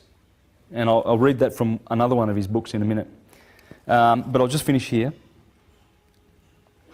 The animal was escaped. They also linked this sacrifice, killing of the animal, to the expiation of their sins. The animal was termed a scapegoat that carried the load of punishment for the accumulated sins of the Jewish population. This is where the myth comes from that Jesus died for our sins, for the sins of the world. It is simply a copy of the old pagan superstitious customs of the nomadic Hebrews. The Bible clearly calls Jesus the Passover, that he was a substitute for the lamb of the Jews brought forth to human form under the Christian doctrine, which doctrine was composed of the early Christians who were actually Jews, members of a Jewish sect that later, over time, became distinct as Christians. The Islamic religion, early in its history, acknowledged astrology as a science, officially. So they had the courage to do that because Rome, on the other hand, was killing Hermetists, Huguenots and Waldenses and Socinians, etc. And in the Renaissance, you see, the Renaissance was founded on Hermes, the Prisca Theologia. Giordano Bruno was killed for saying, unless we go back to Hermes, that's why I'm devoting this to Giordano Bruno. Because I, like all these other guys, are continuing to further his work. And most of his work was dealing with this and the fictional aspects of the Bible and teaching that there's only one religion/science in the universe, and that's this, science. Yeah. This is it. This explains us, this describes us, this is what we do, this is it. And there it is. Jesus is there, Peter is there, Jupiter, Paul is there, Apollo, yeah. The sun, yeah. Mercury's there, Hermes, that's John. They're all there. Satan, Saturn, the characters are all there. This is what Everywhere you go in the universe where physical matter appears, there will be 7 shining luminaries or orbs that will produce that. Yes. Yes. It's mind over matter. This nature sounds that sound, according to, as he says, nature sounds a 7-key octave. Octave means 8, right? But, you always round these like, in music, you've got your 7 diatonic notes, but it's an octave, right? So you round off, we are an octave, or we are a septenary. Everything in our bodies is septenary. The 7 chambers of the brain, the 7 chambers of the heart, the 7 orifices in the body, the 7 vital organs, etc., etc. Everything about our nature is septenary. It's a serpent. That's the serpent. And the serpent is sitting here. Ophiuchus is in the sign of Scorpio. Let's have a look at Scorpio. Scorpio with the red star in it. Okay.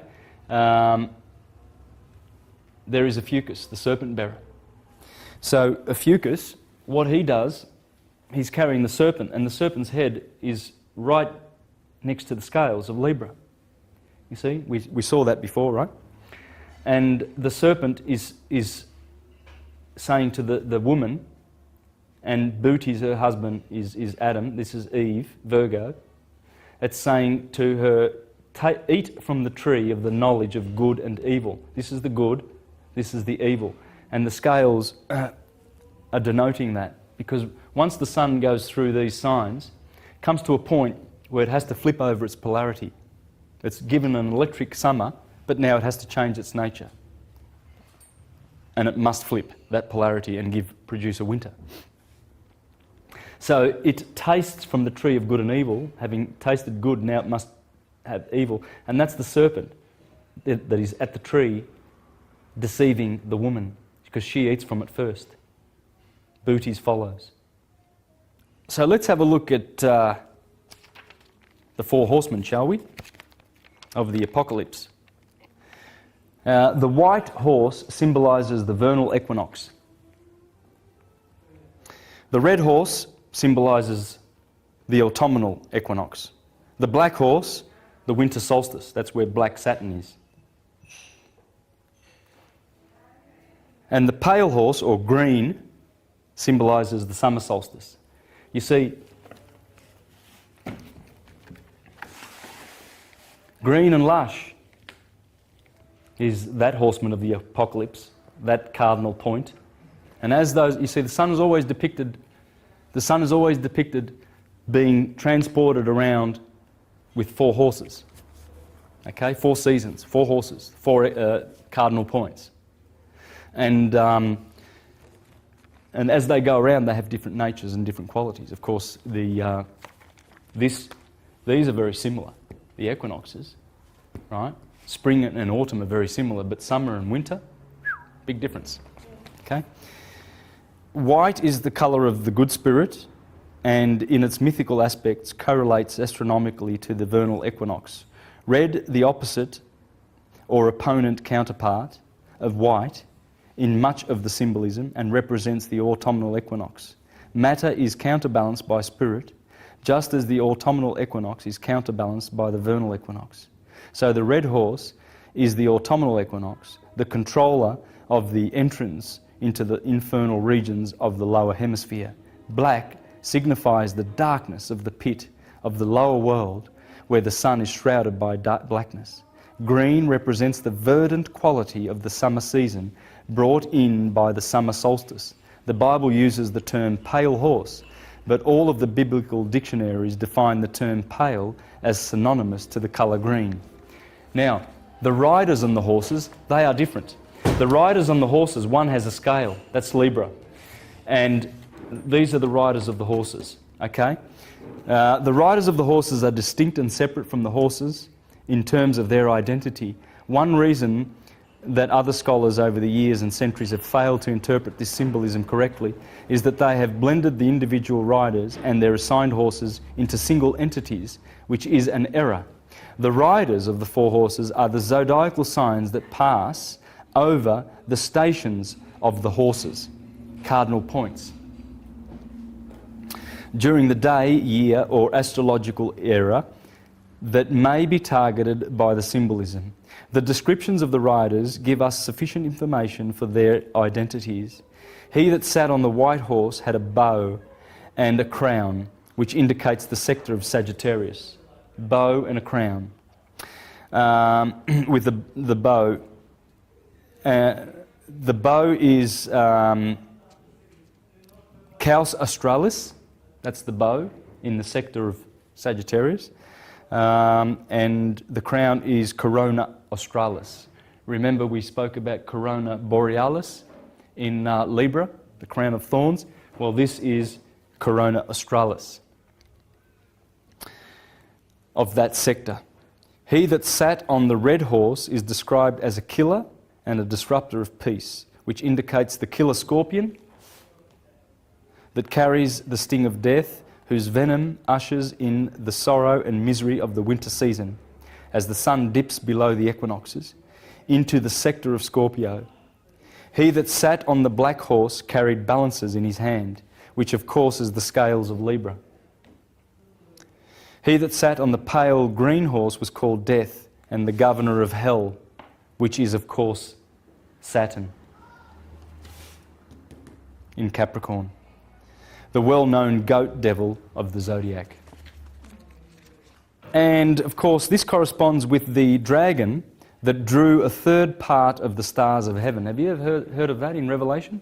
And I saw the dragon, and he hurled a third of God's stars from heaven.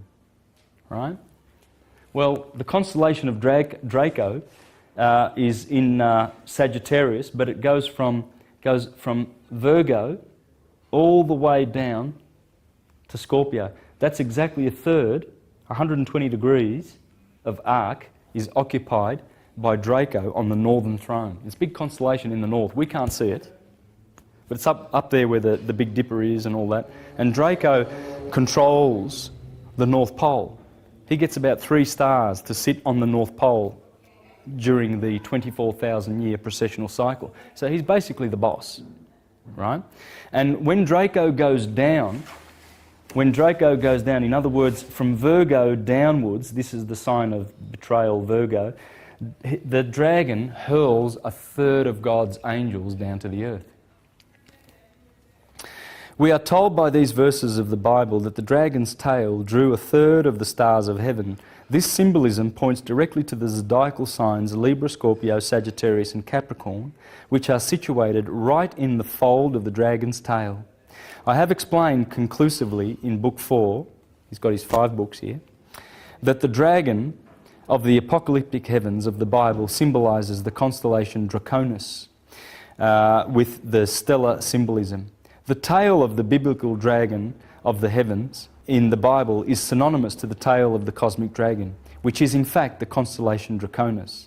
The constellation of Draconis stretches over nearly half of the sky's celestial longitude, and at the time of the biblical editing, the tail of Draconis traversed the span of the zodiac stretching from the autumnal equinox through the winter solstice, a span of 4 zodiacal constellations, thus denoting the fall of the sun into the lower regions of the cosmos, as demarcated by the celestial equator.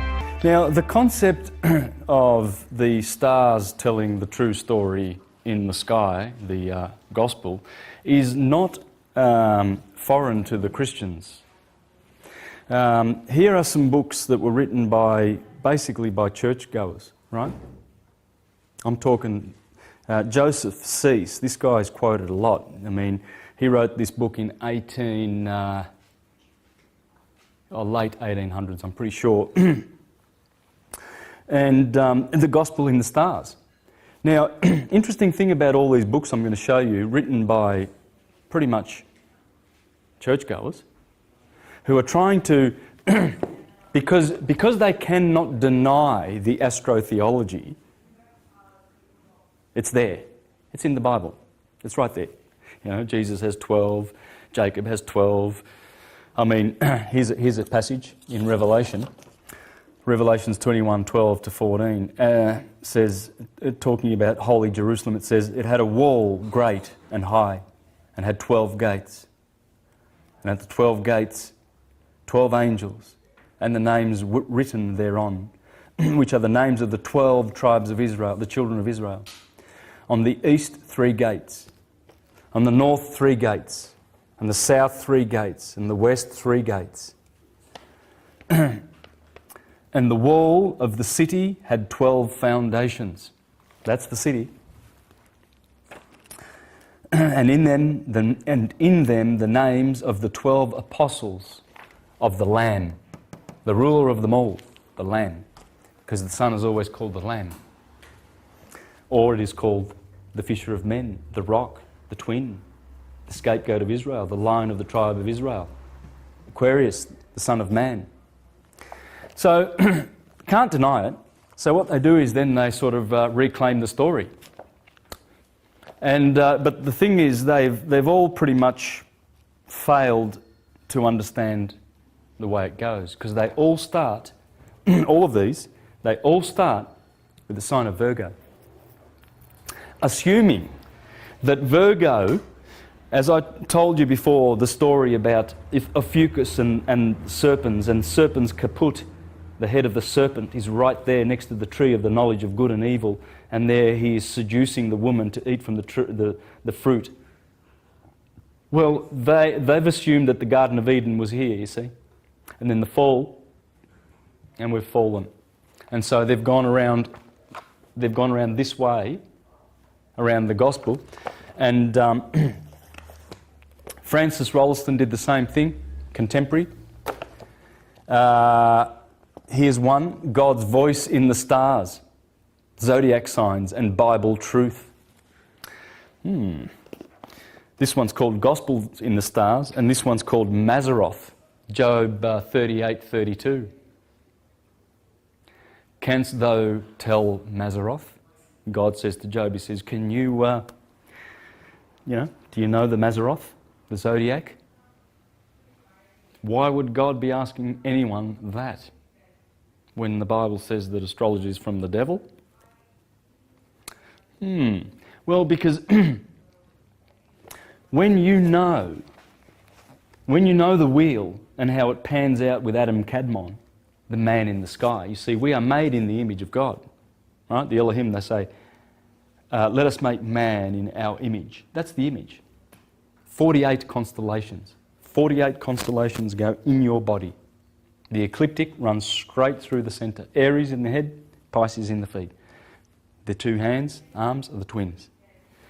There they are. And their deacons are also parts of organs of the body. You know, I mean, there's 36 extra zodiacal signs which make the 360 acupuncture points, basically, of acupuncture, or 360 degrees of a circle. It has to do with it. These are holy numbers. They're sacred numbers because they are star numbers. That's why you go to a minor star. I mean, it's not only in religion. It's not only in religion that this stuff is going on. I mean, let's have a look at something, shall we? When you get your master's degree, see, in the secular world, this is the religious world, and this is how, you know, the buffoons are trying to hide their their astrotheology. I mean, please, you know, you've got cardinal, deacon, sexton, moon, you've got all this star stuff in there, elder. So what happens when you are a master? Well, you are able to measure the stars. That's what you are. You're a measurer of the stars by degrees, 360 degrees. So you go to university, right, and you study and you learn, and then at the end they tell you that you are a measurer of the stars. Not at the start. That's how you get your degrees. We've got to get our degrees. That's why God says to Job, can you tell the Mazzaroth? Because if you don't, you're a fool like the rest, like the herd. And that's why this story, this gospel must be told. Because in the gospel is the story of the conquering of the Son. is the story of how the Son continues in his journey to return, to bring us beautiful fruits and seasons and just wonderful things, you know. And he's always there, and we copy him. We copy the Son. As the sun goes around and gets born in our head every morning at 6 o'clock, that would be where you do your thinking, wouldn't it? So is it better if you get up at 6? Probably. Who knows? Yeah. You know, the rhythms, it's always better when you get up with the birds. They say that. It's always good to be sleeping from, say, 10 to 6 in the morning. And that's where there are no vital organs. That's 8 hours of sleep that you would normally need. You see, but whereas when the sun wakes up, so do you, in the head, thinking. And then Taurus is eating, the mouth, and speaking. Thinking, Aries. Speaking, Taurus. Doing, Gemini. That's you build your house with a hammer in one hand and a saw in another. Right? So when you want to do something, first you think it, then you speak it, then you do it. And that's the Father and the Son, the Logos, the Word. You see, if you don't speak what you're going to think about doing, it never gets done. For instance, if you want to build a house. 2 stories or 1 story, single story? Brick or timber? You know, first you think about it, right? And then you talk about it, right? You tell your family and you tell perhaps the local council. They might want to see some plans, so you have to talk to them. You might need to talk to some contractors, that'd be handy. Concreters, they come in handy. So you're speaking now, right? That's the speaking stage, the word. And then you put a hammer in hand and you go away and you do. And that is the Father and the Son and the Holy Spirit. The nous, the logos and the pneuma. Because Gemini, also rules the 2 lungs, which is the pneuma, the spirit. The nous, the logos, and the pneuma, the spirit, the air. And the spirit has always been considered to be the creative factor behind the material universe. And God sent forth His Holy Spirit, and He created the upper waters and the lower waters, right? Because that's the spirit, the doing. Back to this. The hieroglyphs of the heavens. This is a very ancient book. The hieroglyphs of the heavens. Ancient, a good 150 at least years. So I'm talking, these people knew this. But they were all reclaiming the story of the gospel for Christianity, because you can't hide it. But they all, interestingly enough, start their gospels from here. Whereas the Gospels truly start from Aries and Capricorn. Matthew and Luke start here with the nativity scene, and Mark, as I've just shown already, and John begin with, "See the Lamb of God who takes away the sin of the world." Because as we've already read, this was dealing with death and sin and awful things, whereas now the Son has, returned and repented. So you've got that. This is an interesting one. The Witness of the Stars by E.W. Bullinger. God's Voice in the Stars, Kenneth Fleming. Peter Le Mesurier wrote one. Now I'm a big fan of this guy because he wrote about the Great Pyramid. And he's got a lot of great literature, and this I don't think is one of them. Because, well, it is and it isn't, because, it's wrong. The gospel does not start in Virgo, it starts in Aries. You can start it anywhere, really, if you want to. You can start it anywhere. In fact, you can, because it's a point that defines beginnings wherever it's at. Because it never ends. So you can begin your life in Taurus and be a Taurian, fixed with those qualities, and you will be. Because as the sun and the planets go and produce all these different configurations in the skies, so are there energies that are being reflected back to us along this line of the sin wave, as it is imprinting its mind forces into matter, our matter, and imprints in us the electric and magnetic polarities that we will have for every part of our bodies. The liver, ruled by Mars, hot and fiery. The lungs, ruled by the moon. The brain, the right hemisphere, Mercury. The left hemisphere, the masculine, is Mars. You know, the planets have rulership of everything in your body.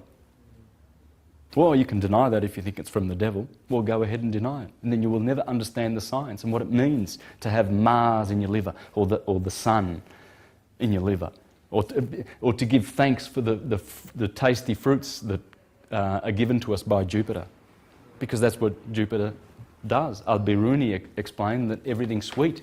We give grace to Jupiter. That's Jove. By Jove, you know? Yeah, Sagittarius, the ruler of the happy ones. Wherever Jove rules, Pisces and Jupiter, these guys, they get that jovial, Jupiterian, magnanimous, graceful spirit, because he's the benefactor.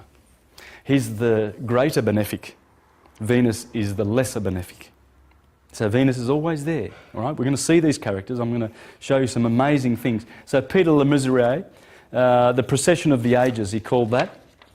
The gospel of the stars, celebration of the mystery of the zodiac. Guys, this is pretty incredible stuff. You know, when you really think about this, that Christianity or the churches have tried to reclaim this gospel. There's only one. This is the Hermetic one. This is Hermes, pure Prisca Theologia you're getting here. This is ripped straight from Egypt.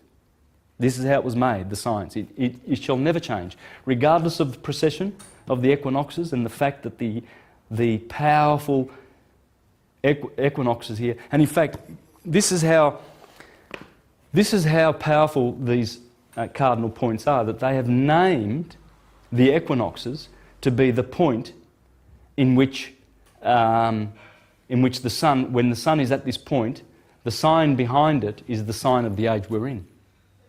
In other words, on March the 21st, every year, when you watch the sun rising, right, you find what is the planet behind that? That's the age we're in. So for 2,000 years, the sun has been, Pisces has been behind the sun for 2,000 years. At this point, the equator. That's how important they are, the four horsemen of the apocalypse. What I'm going to do now is share with you some interesting facts, okay? Just some little tidbits about this science to show that this was once upon a time a world religion / science, right? Before patriarchy came in and the theocratic types, right? They are the ones that pushed aside the deists, the people who are worshipping the Creator through this science. The theocrats come along and they say, God is like this and God is like that, and he's an interventionalist. You know, he just jumps in every now and then and says, oh, I'm going to destroy Sodom and Gomorrah now because they're naughty. So I'll intervene in man's affairs. You know. Well, see, that's the kind of God that they paint, the theocratics, because what their intention is to dominate and enslave mankind with an idol. You see, Jesus never was a man. What benefit is it anyway if he was a man? If he was and he said those beautiful things, great, because those things in the Bible are beautiful. The science behind them is beautiful when you work it out. It's all about the transmutation. But the fact that Rome did this is the fact that they've gone after this knowledge and persecuted it, and given us some sort of a historical tradition whereby they can go and meddle in your affairs. In fact, they can call an inquisition if they like. And Rome did do that. The pages of history are bloodied with their deeds. How they used Christianity to bring people into the Inquisition, like Giordano Bruno. For 7 years, they had him in Rome, and they couldn't get him. But finally, they got him on a little technicality that, you know, he belongs to the devil, surely. He's telling the world that we've got to go back to Hermes. He's telling everybody about the Prisca Theologia, and that all the universe is populated with beings, and that the Bible is not a literal document. Let's get him out of the way. Right, the Inquisition. On the day of his death, they pulled his tongue out and tied it to something and stretched it out so he couldn't talk to the people that were present in the Piazza dei Fiori. Still today, on the 17th of February, mark this date, people, and remember it, because the voice of Giordano Bruno, they killed him, but his voice has come back, and it's going to destroy the fictions. And I hope to be a part of that. But I know Gerald Massey, Godfrey Higgins, Alvin Boyd Kuhn, Manly P. Hall, they've already done a great job. But on 17th of February 1600, and they stripped him naked and burned him slowly for teaching these things. You see, so the interventionalist God that they've created, and of course you can get the Mormon brand, you can get the Pentecostal brand, the buffoon brand, there's a bunch of them. They've all got their patented brand of fiction. But what they've done in effect is they have created an idol. Because there's no salvation without, it's within. The Christ is within. The Christ has always been within. And that is the one bearing witness. You see the Kabbalistic tree, the 7 chakras, the spiritual organism. It's been there. And you can see there Jesus in the background. That's the one bearing witness. That's the soul in man. Here's some interesting facts, though, that show this, this unified thought process that we once had before the theocrats came along. Okay, Ra, the Aborigines in Australia, there's a tribe that call the sun Ra, like the Egyptians, and there's the Apache Indians, Ra. The Elohim, if you go to Hawaii, they greet you with Aloha. Elohim. In Turkey, they greet you with Merkaba.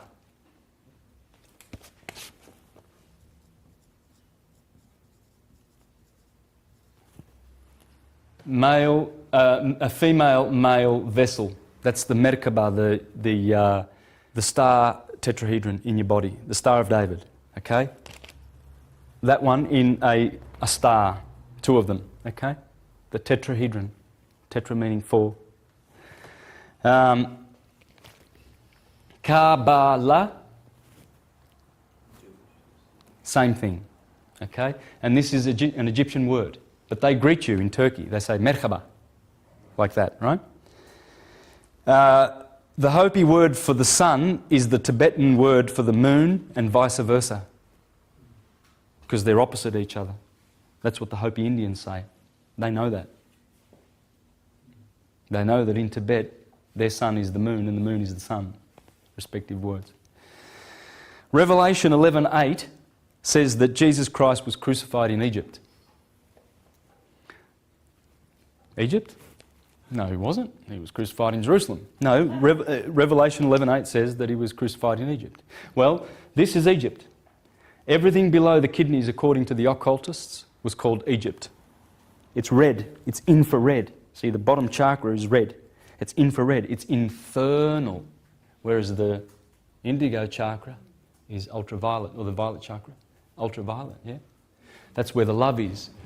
And that's where the higher dimensions are in which we will live. There are chakras. There's 8 chakras, an octave of chakras above our heads.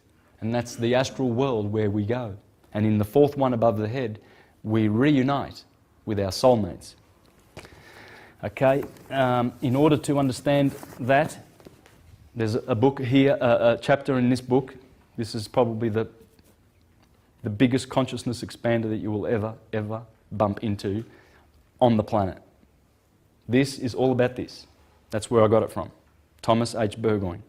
The light of Egypt and the science of the soul and the stars. As above, so below. By the way, that octave is where we're going next. It's an invisible life. This is visible only because our eyes tell us that it's visible. But all this that we see, anything, is all just motion. Okay? So as we go up, there's an octave of 8 above our heads, and there's 8 octaves to reach chorus. That's where we're headed. That's the gate back.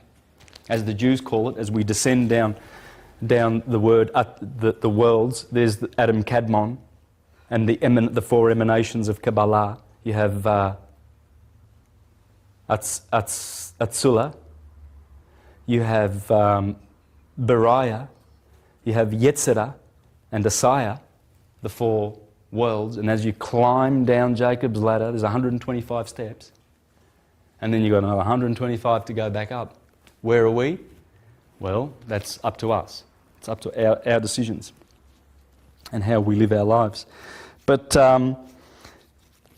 that's why Jesus was crucified in Egypt, because he gets crucified there on the 21st of December.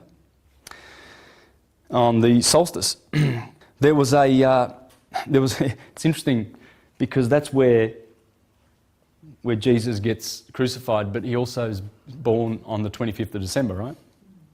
Well, there was a guy called Cyprian who said, "Oh, how wonderfully acted Providence, that on the day on which the Son was born, Christ should be born."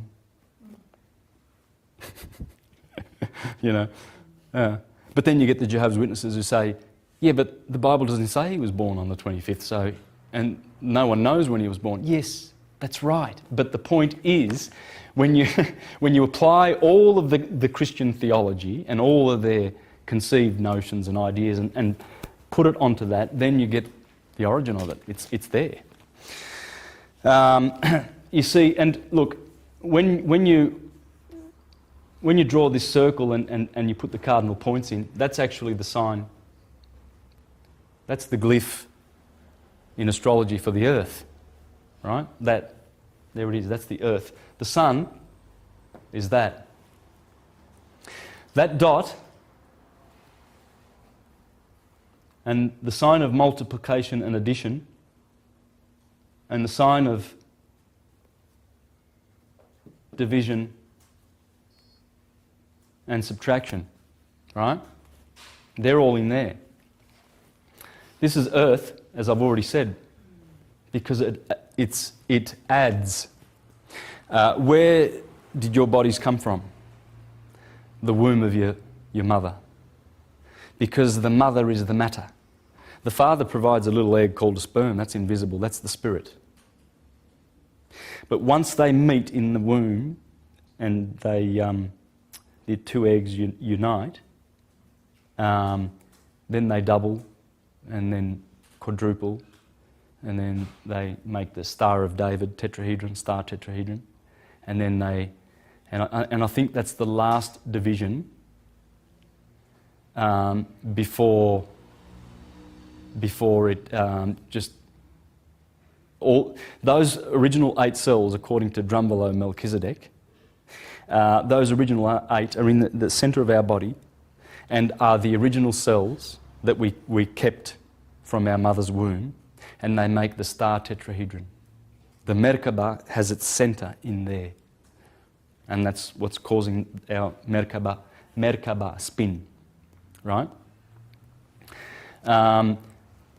But the earth sign is feminine and it adds.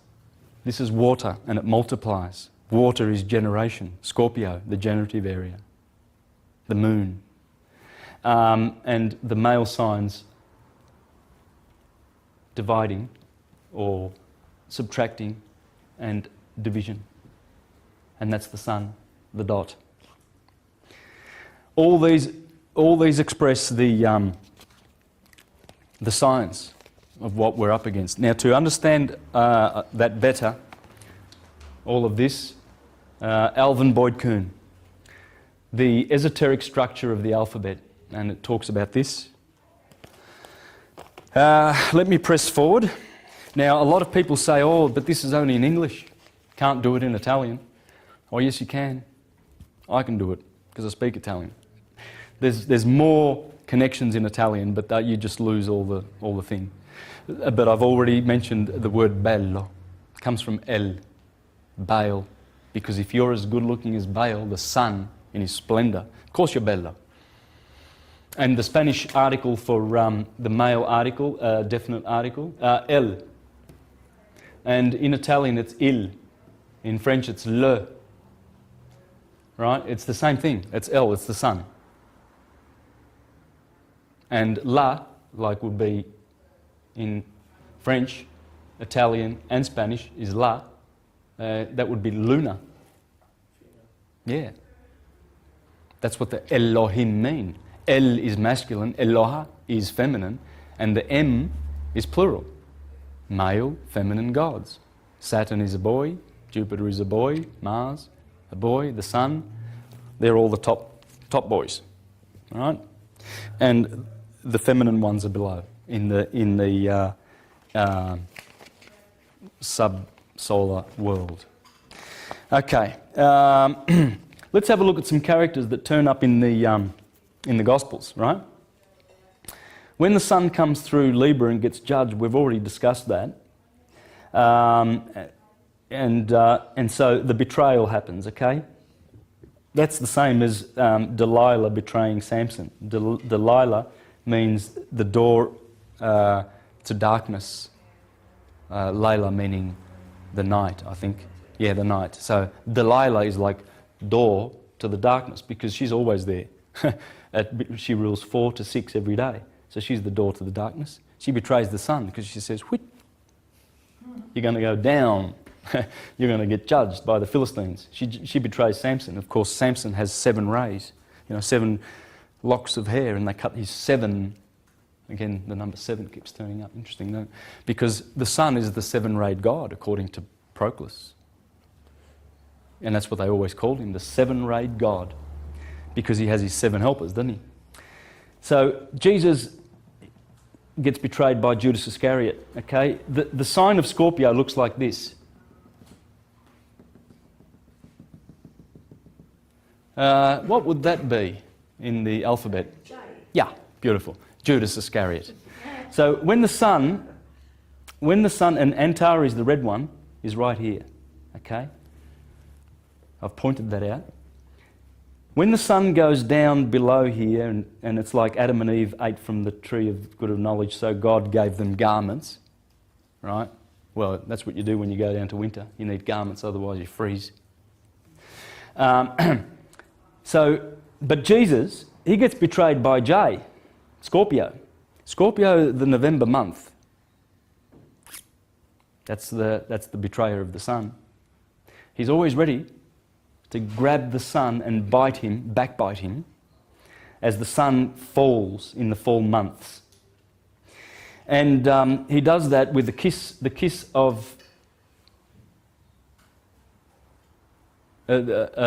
betrayal. Because when a backbiter, which was a scorpion, bites, it leaves this mark. So that's why Judas betrays the sun with a kiss in the Garden of Gethsemane, Sagittarius. Now, who's in Sagittarius? Well, Draconus. Right, that's the devil, the dragon. The dragon is here, that's the devil. So in the Garden of Gethsemane, remember Jesus was being tempted, there was the devil there. And what about Peter? He cut off the high priest Malchus's ear, remember? Malchus, the high priest servant, was there. Is the servant of the high priest.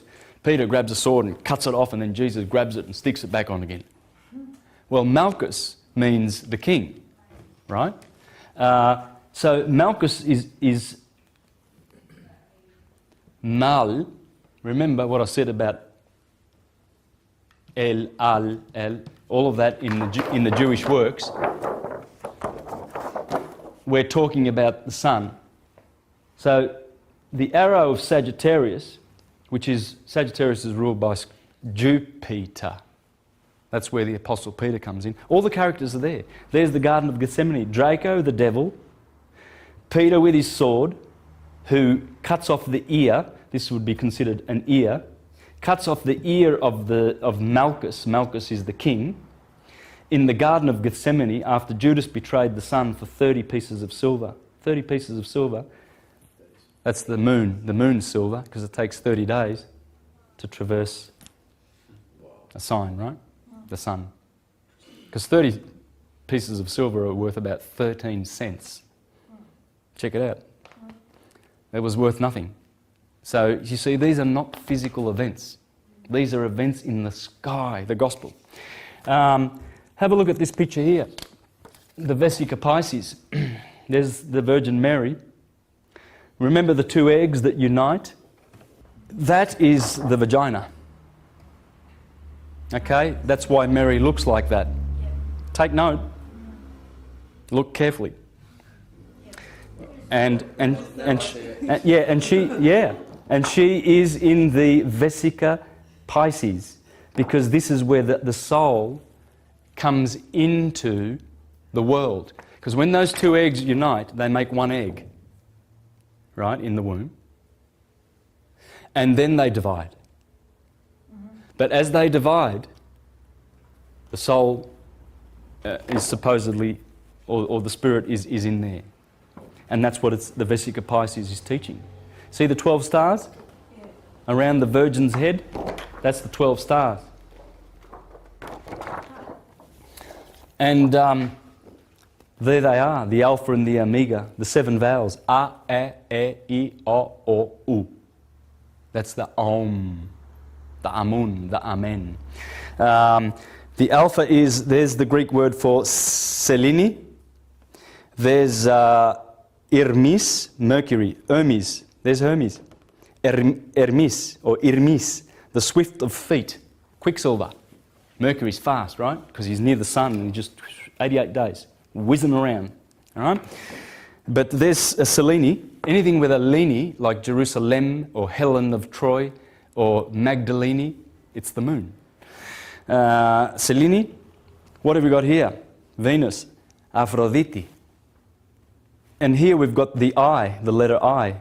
Remember, yes, I-E-S, the sun, yes. That's his sound.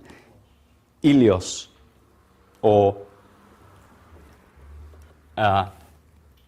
Elios. There it is. That's an E. That's an E in Greek. Aris, Mars, the keen of sword. Zeus, Jupiter, the blazing eyes of wide seeing.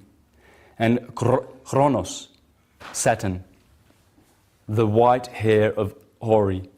This is the description that the Apostle John sees in Revelation. And he actually describes the 7 planets. He describes them. The Cosmocrators in the first chapter of Revelation. And he sees the wave murmuring voice of Selene, the moon. The swift feet of Mercury. The belt around the paps of Aphrodite, the shining face of the sun, Helios, the sword of Ares, the blazing eyes of Zeus, and the white hair of Ori. That's Kronos. He's the old man, and he's the wicked stepbrother of Jesus that rules the underworld, you see. He's not the Messiah, he's a very naughty boy. And if you get a chance, if you haven't seen The Life of Brian, watch it. Watch it and remember what I'm teaching you here, please. Because it makes a mockery of the theocratic system. John Cleese and all those guys, and Terry and Michael, they are historians. They knew the hocus pocus that was going on in the churches and how ridiculous it was. Let's go to a stoning, shall we? All of that stuff. It's ridiculous. And that's what this is exposing.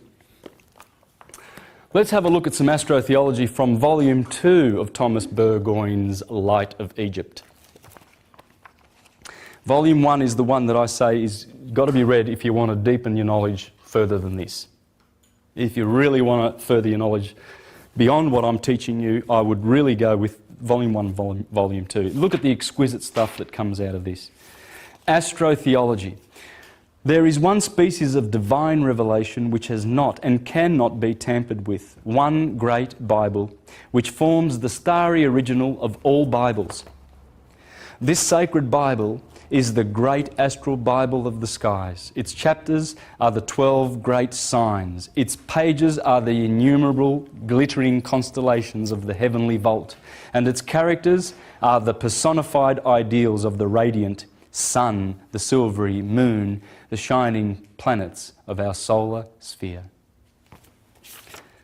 The simple story of creation begins at midnight when the sun has reached the lowest point in the arc, Capricorn. Interesting.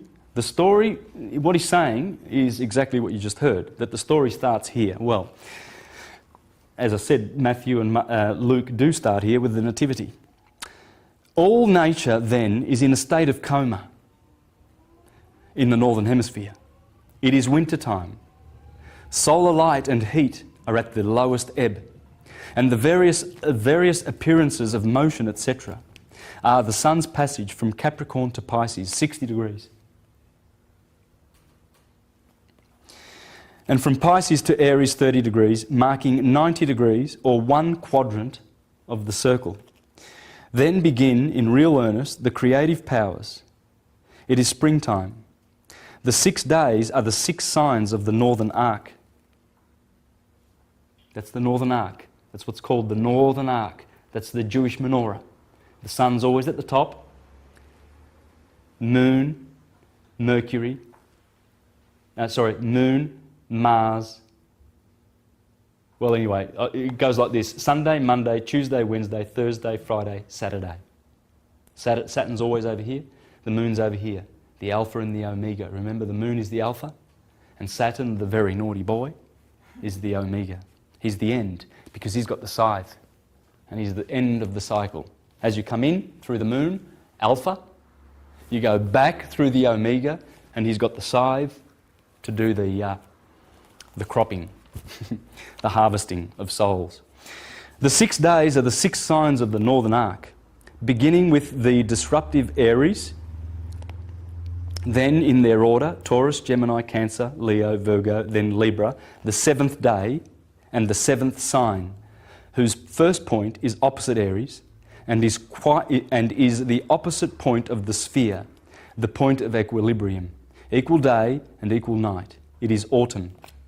It is the 6th sign from Aries, the first creative action, and so the 6th day following the fiery force, wherein God created the bisexual man. See Genesis 1, 5-27. So God created them in his own image. In the image of God created he them. Him, male and female, he created them. It is the 7th, or the day of the Lord, man, the climax of material creation and Lord of all living things, and he rests in the blissful Garden of Eden, the 7th day, and the 7th sign is the concealed sacred Libra, the perfect union of the senses. Then comes the fall from Libra through Scorpio and banishment from the Garden of Eden. Because this is the Garden of Eden. This is banishment from the Garden of Eden. It is the story of Satan, or winter over summer, etc. It is useless to repeat the same old story, old story.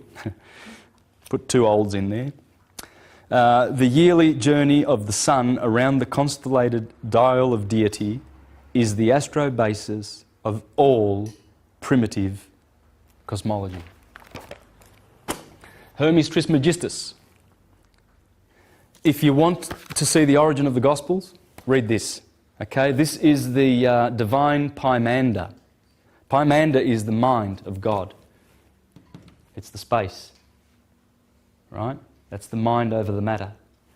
Pymander, and this is, look, I can read portions of this, and you will see. Here we go. Verse 5. Out of the light, holy word Logos descended on that nature. Interesting. What we spoke about Logos, didn't we? It's the sun. It descended. The holy word, light, Logos, descended on the nature. That light, he said, I am thy God. Mind prior to moist nature, which appeared from darkness. The light world, Logos, that appeared from mind, is Son of God. This is incredible how many similarities there are here in here to the Gospels. just another point on the languages. I was mentioning that about Italian and French and everything like that. It's interesting. The son here is called Horus. He's the boy. Osiris, Horus, Ra, the radiating sun, right? Ra, radiate. And then here it's called Set, because the sun sets. Yeah, and Set is the enemy of... These are the two warring brothers, right? Horus and Set, Jesus and Satan. Set is Satan. And in fact, Satan exalts in Libra. So Horus exalts here, but Satan, Set, exalts here because it punishes the sun, right? And brings in the magnetic part of the year. This is all physics. You put your physics hat on when you're looking at this. Well, the Italians say hour. That's the word for hour, right? The Italians say ora. Does that look like orus to you? The French say heure. The Greeks say ora. This is all... I mean, you can choose any language and do this. The words are there. They are still there. I mentioned this book before, The Biography of Satan. And this is Kersey Graves, okay? Dealing with astrotheology over 130 years ago. Here's what he said in chapter 7 of this book. Winter was, with her cold, bleak drapery and her widespread desolation and destruction, in the estimation or imagination of the ancients, the principal and most prolific source of evil, i.e., the god of winter. That was the most prolific source of evil. Right there, people. This is how it works. You're going to see this is beautiful. The principal inhabitants of the earth, as heretofore intimated, having noticed that during 6 months of the year, the powers at work in nature are engaged in fructifying, vivifying, beautifying, producing, etc. And that during the other 6 months, some apparently adverse power arrested, blasted, and destroyed those desirable operations and their results. They hence imagined two contrary hostile powers, engaged in perpetual war against each other. And as the 6 spring and summer months were attended with almost perpetual sunshine, and the growth and production of fruits and flowers and culinary or edible vegetables, things that were calculated to supply their natural wants, they were regarded as constituting and became known as the true kingdom, the kingdom of heaven, summer.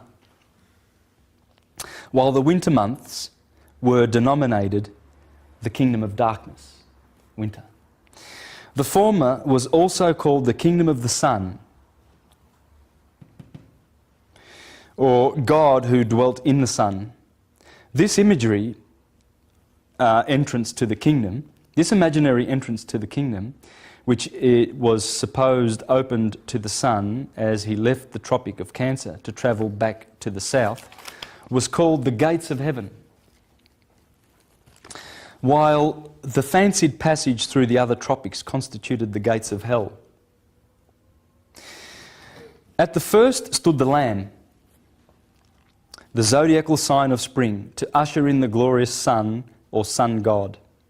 As he drove up with his fiery steeds, remember the horseman, drives up with the fiery steeds, to the portals of paradise in early spring. At the latter stood the hideous scorpion, dragon or devil, ready to drag everything accessible to his clutches or power, down into his bottomless pit, at one time hitching his tail over and pulling down 1/3 of the stars. Remember, the dragon is here, and he pulls down 1/3 of the stars. That's 1/3 from here to here. Hence you will discover that the devil is from above and not from below, though he descends below every 6 months into Hades, as hereafter explained.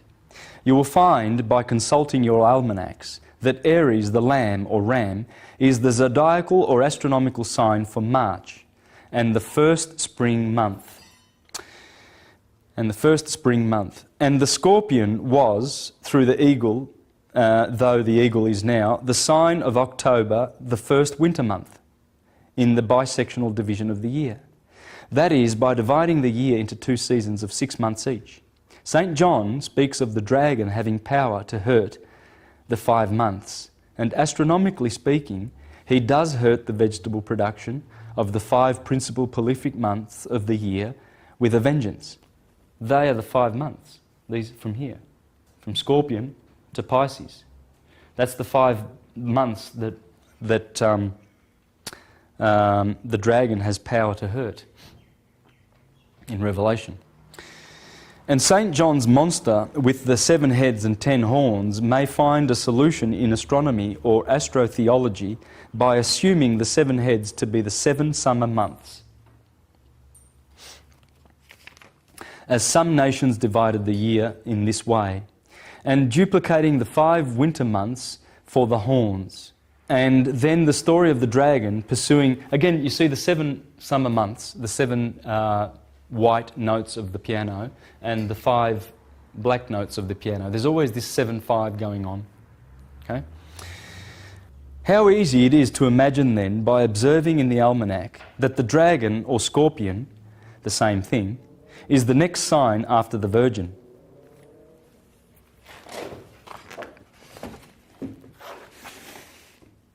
There's the dragon, and the next sign, Libra was always considered to be, the Virgin was always considered to occupy this, the whole of this space. And then they put this in here. So the dragon is always, he's the red dragon because there's a red star there, he's always following the Virgin. And it may be more than fancy to associate the woman and the serpent here with the scene in Eden, where a serpent is represented as tempting a woman, Mother Eve, to masticate a pippin with her new incisors and molars, which never had been used. He's being sarcastic here. Yeah. And as we find a man, also Aquarius, among the signs of the zodiac, this may be Father Adam.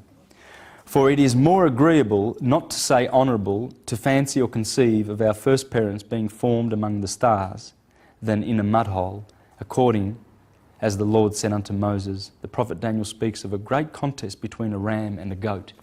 Remember the contest between the ram, the ram and the goat? The goat rules the solstice. The lamb rules the equinox. Both of these you will find represented in your zodiac and apparently chasing each other through the heavens. Again, St. John's marvellous figure of a woman clothed with the sun. Remember the woman clothed with the sun? There's the sun, the back of her head, and the moon at her feet, and a crown of 12 stars upon her head. It is easily understood when viewed through the astronomical mirror.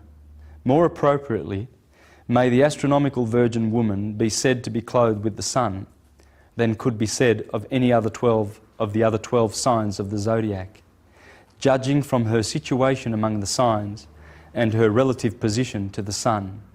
There she stands right in the focus of the sun's rays in August, the hottest month of the year, and thus is clothed with the sun more brilliantly than that of any other sign. Of course the Virgin is clothed with the sun. And in here he talks about how the woman is being chased by the dragon and he follows her into the wilderness. You see, when Virgo goes down below the horizon, anything below the horizon is the wilderness, right? When the sun sets, it's gone down into the wilderness. That's what the astrologers used to say. So he follows her into the wilderness, right? And then it says that he gouges out a river from his mouth to swallow the woman. Well, what's coming up is Eridanus. Eridanus runs from Aquarius, opposite Leo, right? Eridanus. You'll see it in the sign of Taurus. From the feet of Orion and from Aquarius comes the river. And that's the river in the sky. In Revelation, Jesus has 12 stars in his right hand, 12 congregations that are in Asia. Seven. 7 stars in his hand, and the 7 stars that are in Asia. Now, when you follow those stars, the first congregation is they're all in Asia Minor. Now, Asia Minor is like modern-day Turkey, so it goes out like this. And, of course, they reckon Troy was here somewhere. But you've got the cities going from Ephesus to Laodicea actually form an arch, right? And it's this arch here. This is Ephesus, and this is Laodicea. Now, this is explained by the Reverend Robert Taylor in the year 1830. He went to jail. He went to jail for teaching this stuff. And we, I can't say enough. I learnt so much from this book. This is the best astrotheology that you will get. He has deciphered them all of them. And I've done portions of this in some of my other videos. I've done the Gospel of Luke, showing how the Virgin visiting Elizabeth and all of that stuff having to do with the Gospel of Luke and the very first chapters is explained in the stars. First city is Ephesus.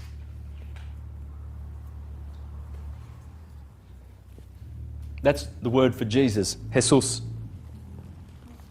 Ephesus from Ephesos. The writing is very small here. Upon Jesus. No, it's all right. The same as Jesus, the Gaelic name of the god Mars, whence our English name for March, who is the Lord of hosts of the Old Testament, the Lamb of Gad. So Jesus is also Mars, because this is Ephesus. This is the congregation in Asia that is Ephesus, Aries. Jesus, as in his role as Mars. Mars, who rules the sign of Aries.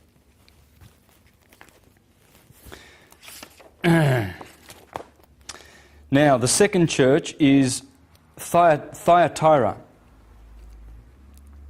And it means, I tread on frankincense. Frankincense being offered to the sun when in the constellation of the Bull of April. This is when you give sacrifice of frankincense to the sun. And so that's the second congregation, Thyatira. Okay? Famous for its patience, its labour and its work in the business of agriculture. Guess what this city is called? We've got Ephesus, Thyatira, frankincense. This one's called Philadelphia. Love of brothers, brotherly love. The third sign. And the third city that is in Asia. This is the sort of stuff that is in this book. It is rich, absolutely rich. And it says, Philadelphia, brotherly love, the unequivocal characteristic of the two loving brothers, the twins of May. Pergamos, the fourth congregation that is in Asia. Height, elevation, marriage of fire. The sun's point of elevation is in this constellation.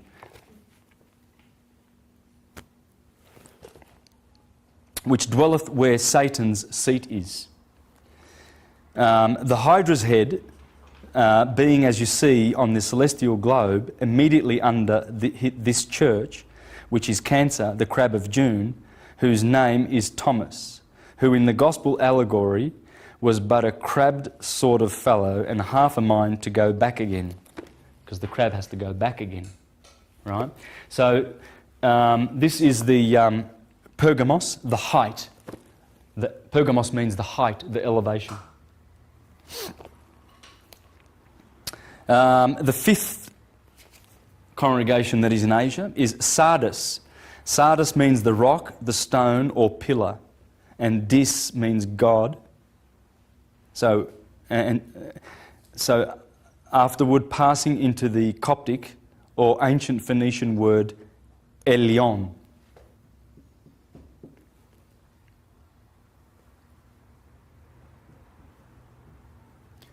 Right? So Sardis in the Phoenician is Elion, the sun. El and on means the being. And in French and English became the word lion. Lion. So Sardis means lion.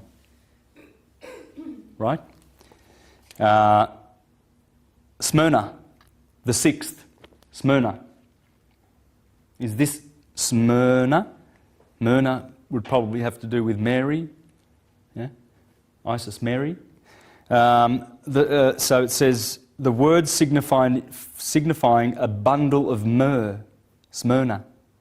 The offering made to the sun in the Virgin of August. Because there she is, there's myrrh. Smyrna.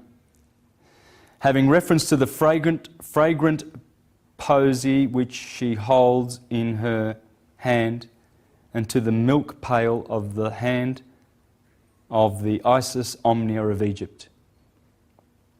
A bundle of myrrh is my beloved to me.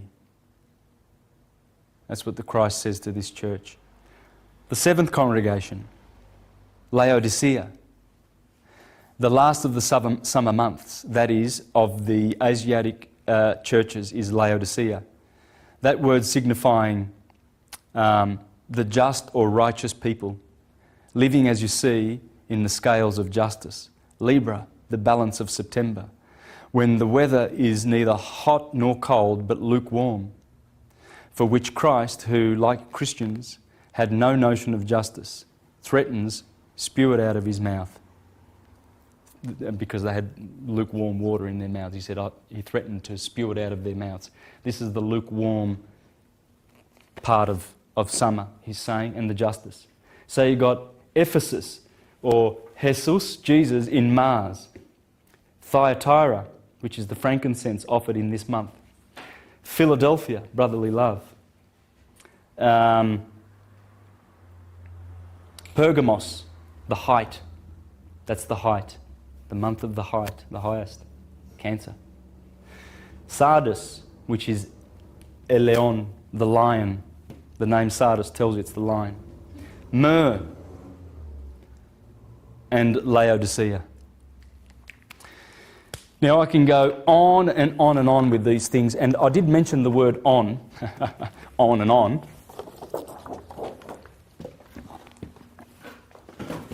When you turn the light on was the name for the sun in Egypt. It's the one. It's the soul. That's what the name of sun is, isn't it? The solo. Yeah? Or it's called Apollo. Any Greeks?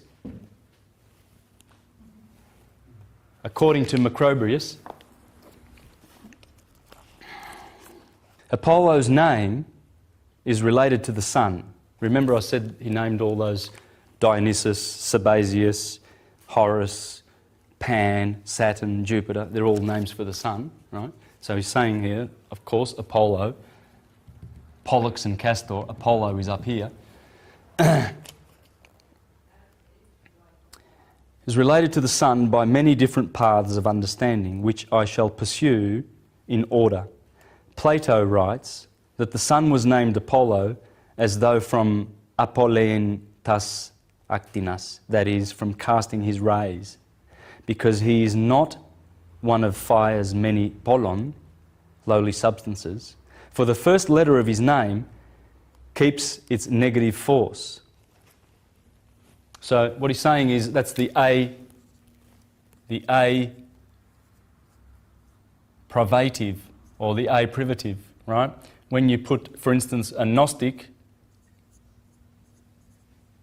is one who knows, right? And agnostic, you can do that with anything, moral, amoral, you know. So what he's saying is polo means many. Poly, in Greek they say poly, heaps, many, right? So polo means many. This is what Plato's saying, it's not me. He's saying Macrobrius in the 4th century. The first letter of his name keeps its negative force, or because the Son is not one and not many, poly, for Latin too called him Son, Sol, because he is alone. Solus is so bright. That's the word solus. He is alone. Okay, so these are just handy things to keep in mind as I read from Dupuy. Dupuy was Napoleon's one of his friends. And he exposed in this book the origin of all religious worship. And he also contains a description of the zodiac of Dendra. This is the zodiac of Dendra. In there he talks about the universal religion. And he says, I shall not pursue these reflections further, because my object in this work was not that of pointing out all the mistakes of ignorance and the impudence of imposture, but to trace the Christian religion back to its true origin, to show its filiation, to explain the bond which unites it to all the others, and to prove that it is also included within the circle of the universal religion, or of the worship rendered to nature and to the Son as its principal agent. How beautiful, those words. Aren't they just magic? I marvel that, you know, we've had these shining lights in our culture, but the priestcraft have made sure that, you know, you don't go reading these books. They're from the devil. Yes. And he was very scathing toward the priest. You think I'm scathing? I'm mild. I'm pretty mild. Because it's an aberration when you wake up and when you see these things. You see all of these things, man, they're standing out. I don't put them there. You know, look at that, you know, that's there. The setting sun right there on the scales, balance. A scorpion right there to bite the sun. A lamb, the wool of the lamb being the blossom, the bull to plough. It's all on cue. I didn't do that. Judas. Finally, there are a great many people so badly organised that they believe everything except that which is dictated by common sense and sound reason, and who are as much afraid of philosophy as the hydrophobist is of water. Those will not read our pages, and we shall not care much about it. We repeat that we did not write for them. Their mind is of the pasture of priests, the same as corpses are of worms. We only write for our true friends of humanity and reason. The rest belongs to another world. And truly their God said to them that this kingdom was not of this world, or in other words, of the world, where people will reason. And that blessed are those who are poor in spirit, because the kingdom of heavens belongs to them. Let them have their chimeras, and let us not envy the priest for such a conquest. Let us pursue our way without stopping to count the more or less suffrages which may be obtained by thus offending credulity.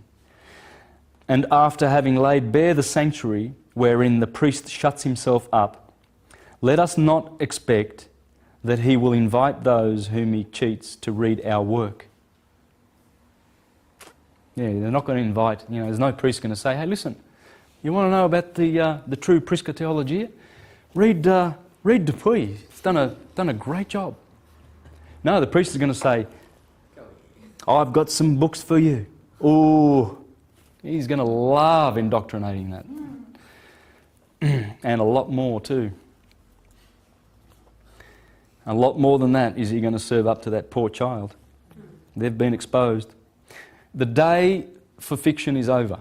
Okay? This has busted them. Kersey Graves. Kersey Graves, that's the same book I read from before, same author, Kersey Graves. He wrote in his book, The World's 16 Crucified Saviours, he wrote to the clergy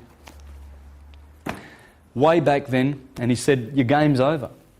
You've been busted. What are you doing? Why don't you go away? Well, the reason they won't go away is because the elites need them.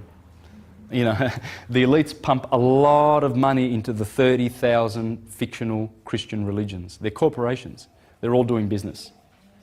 They are corporate entities, all registered with the Securities Stock Exchange Commission in New York, as is our country.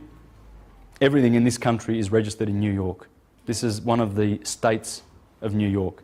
This is what they do. The people put money, the elites, into their fiction because it serves them. It makes fools and buffoons and slaves of people and little sheep that they can shear. They can fleece and pull the wool over their eyes and lead them to the slaughter like lambs. There's 30,000 registered ones of these. And they get away with their buffoonery by calling themselves charitable organisations. That's what we're doing, but we're registered with the government. Well, that's because you have to. I've talked to Jehovah's Witnesses and such like, mind-controlled idiots. And I have to say that because a lot of these were my friends. I've known in Melbourne, they all know me. I used to serve in the Portuguese-speaking congregation for 2 years. Served in an Italian-speaking congregation for 4 years. I've served as a regular pioneer and a ministerial servant. I mean, they all knew me. Now, I've got congregations of people that know me. I used to go all around Melbourne giving public talks. I was zealous. So, give me a child to the age of 7. Yeah, they want them before the age of 7. Yeah. Sodomise them good and proper. Yeah. They do. But I remember just recently speaking in the mall with a couple of these buffoons, and I pointed out to them that their church is a corporation registered and everything, and they says, oh yeah, well you've got to, otherwise you can't function. Yeah. Go and talk to some of these Quakers and some of these real, true spiritual religions that are unregistered, and they're looking after their flock all right. You don't have to be registered. Registering, it means the government then tells you what to do. When you get a gun licence, when you get any kind of licence or registration, you're begging to the let's see. Would that be the word king?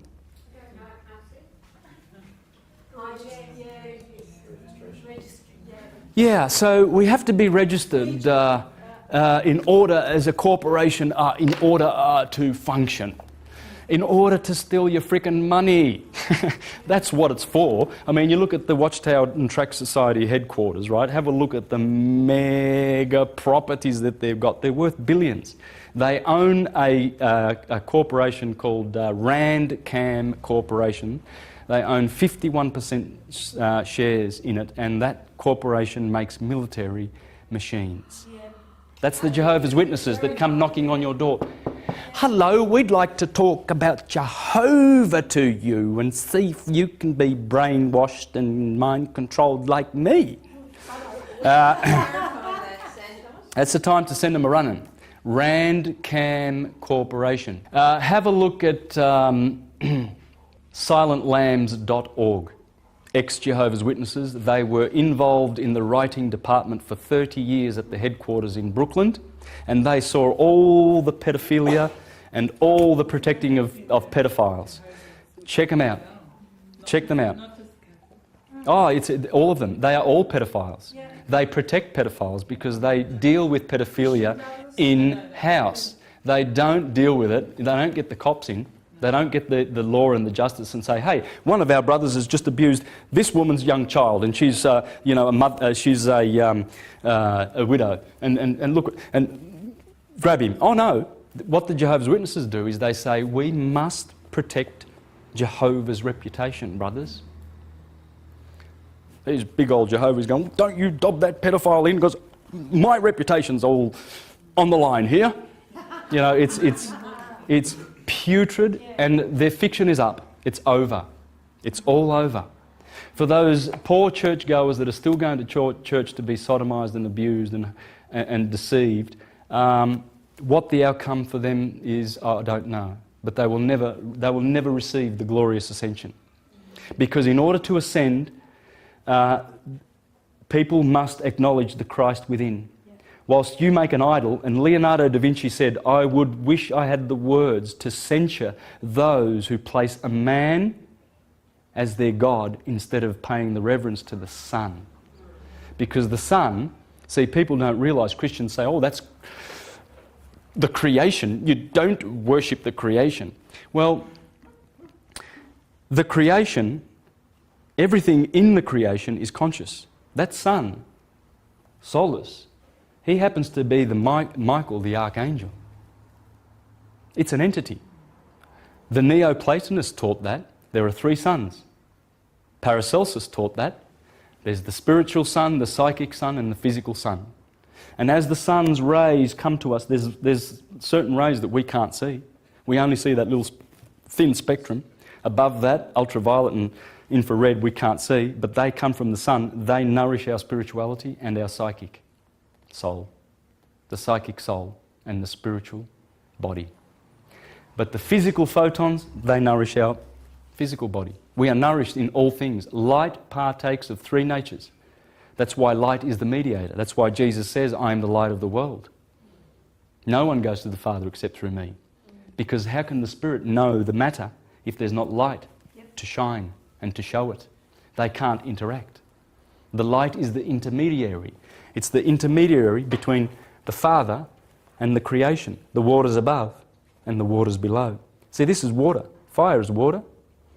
What's it got in there? It's got, say, hydrogen is well, no, hydrogen is flammable, isn't it? Yep. Yes. And so is oxygen, isn't it? Yep. But when you put the two together, what do you get? You get water. So that's just water. That's the waters above and the waters below. And God created all of nature, the waters above and the waters below. And physics tells you that everything has these 6 shapes in the universe. This is it. Atoms can be a hexahedron, icosahedron, octahedron, tetrahedron, dodecahedron. This science, this is, it's imbued in all of our works, in all of our mythologies. It's all there. This is a set science. It can never be. See, you can never have. Pisces can never be there. If you're born anywhere in this period, you're Arian, and that's that. I was born on the 24th of March. I'm Arian. I'm not Pisces. No matter how many people say, oh, but the equinox is in. No, this is the science. It all has to do with the position of the sun. It doesn't have to do with the backdrop, which are just pictures to tell the story. They're just pictures. All these are pictures. That's all they are. And what they picture is how the sun journeys through the ecliptic and he makes all these seasons, 12 different seasons, 12 different natures. You see, and as we come out of the age of Pisces, the feet, and enter into the age of Aquarius, Aquarius and Capricorn are both ruled by Saturn. You see, Jupiter in Pisces, he's about to give over the kingdom to his father Saturn. Saturn's going to take over. And all the philosophers, all of them, they've always longed for Saturn's return. Because Saturn rules the golden age, you see. And what happens is Saturn loses his kingdom. He gives it to Jupiter in Sagittarius. Right? And then we go through the ages. These are 2,000-year slots. Right? 6,000 years ago, we were in the age of Taurus, in the neck. Aries was Gemini 6,000, Taurus 4,000 years ago, Aries 2,000 years ago. We are now at the end of Pisces, about here, ready to hand over into Aquarius. So Saturn lost his kingdom many years ago. Jupiter took it off him, and Jupiter gives it back to him. And that's what we're waiting for.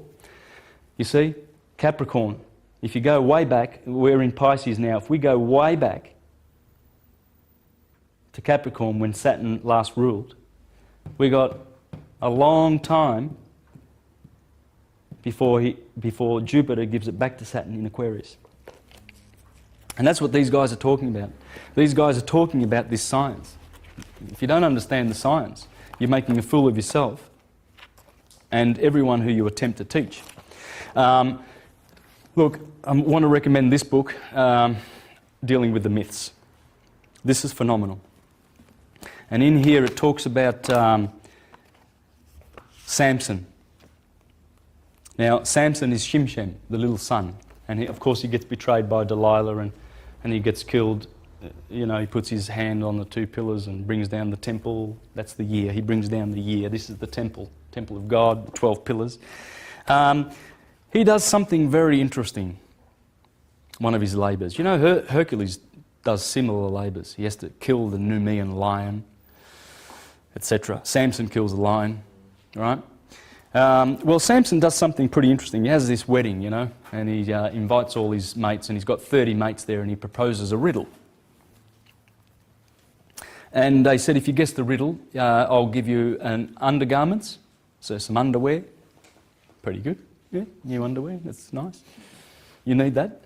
And some cloaks or something, or some overgarments of some kind. I forget, perhaps it's in here. Here we go. Samson made a feast at his wedding which lasted for 7 days. The sun and seven. It's never like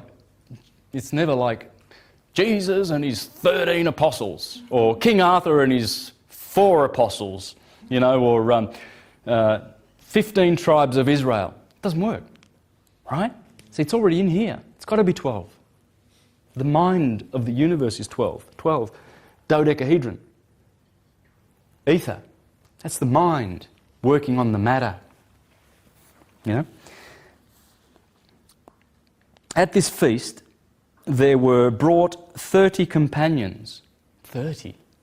30 degrees of a slice of the pie, to be with him, unto whom he said, I will now put forth a riddle unto you, and ye shall certainly declare it. And if ye shall certainly declare it, me, within the 7 days of the feast, and I find it out, then I will give you 30 sheets and 30 changes of garments. Boy, generous. But if ye cannot declare it me, then shall ye give me 30 sheets and 30 changes of garments. And they said unto him, Put forth the riddle, that we may hear it. And he answered them, Out of the eater came forth meat, and out of the strong came forth sweetness. That's when he ate honey out of the carcass of the lion, right? Well, interesting what he does, because they guessed the riddle. Dang, he's going to have to go and get some underwear. So, what does he do? Well, what does a man of God do? I mean, this is the judge of Israel now, right? We're talking respectable here. Okay, he's a decent, God-fearing judge, right? So what does he do? Oh, Samson was then at a loss to know where to get the 30 sheets. I don't know, I tend to go down to Target, and, you know, there's always a shop when I walk around a bit. It doesn't take long. I mean, I'm sure he could have taken a month off to find a shop, right? Because he's a man of God. But this is what he does. And he goes down to Ashkelon. But the Spirit of the Lord came upon him. Must be a beautiful spirit. And took their spoil. And the Spirit of the Lord came upon him, and he went down to Ashkelon and slew 30 of them, and took their spoil, and gave change of garments unto them, which expounded the riddle.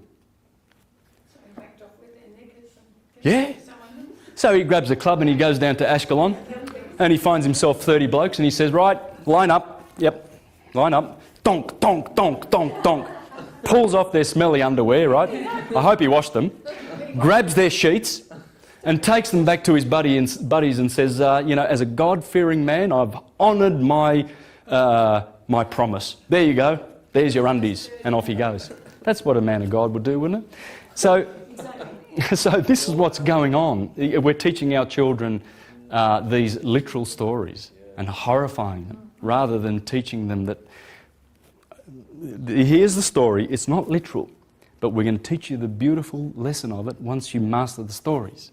Then we'll give you... The story was that one with the dirty undies, though. Well, it's all about the son conquering, Samson conquering the various signs.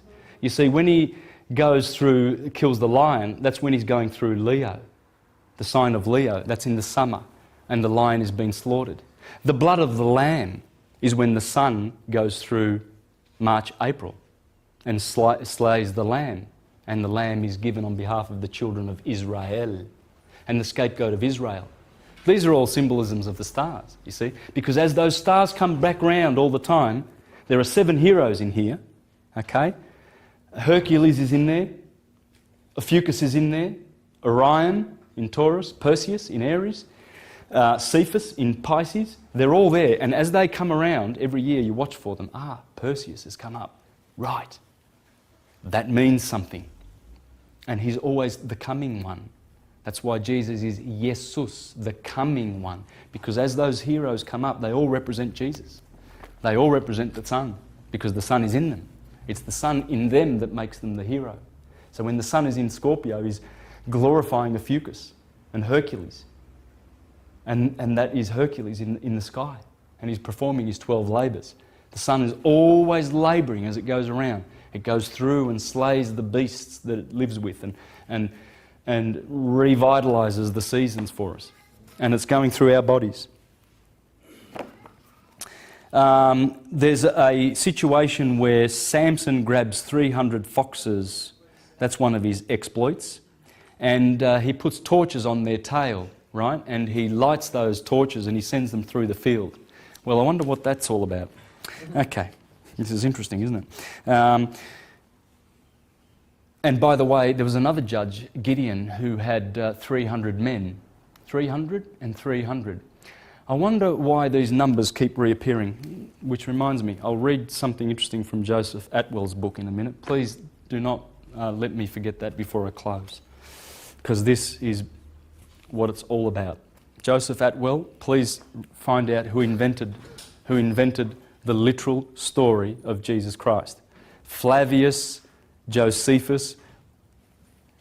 Did I say Flavius? Would that be the Flavian dynasty of Vespasian, Titus and Domitian?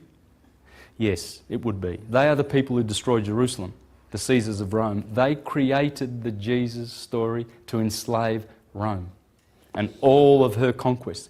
Now you can see Joseph Atwell speak on YouTube. There's lots of his beautiful presentations where he explains, and he's called this book The Roman Conspiracy to Invent Jesus. It is an invention, pure and sweet. The bigger you tell them, the bigger they fall. And people will kill you if you deny it. They will thrust a sickle in your eye the moment you deny their historical Jesus. Why? Because of that composite guilt. You could say the consciousness of the fact that he didn't exist. Coming through history, it's a lie.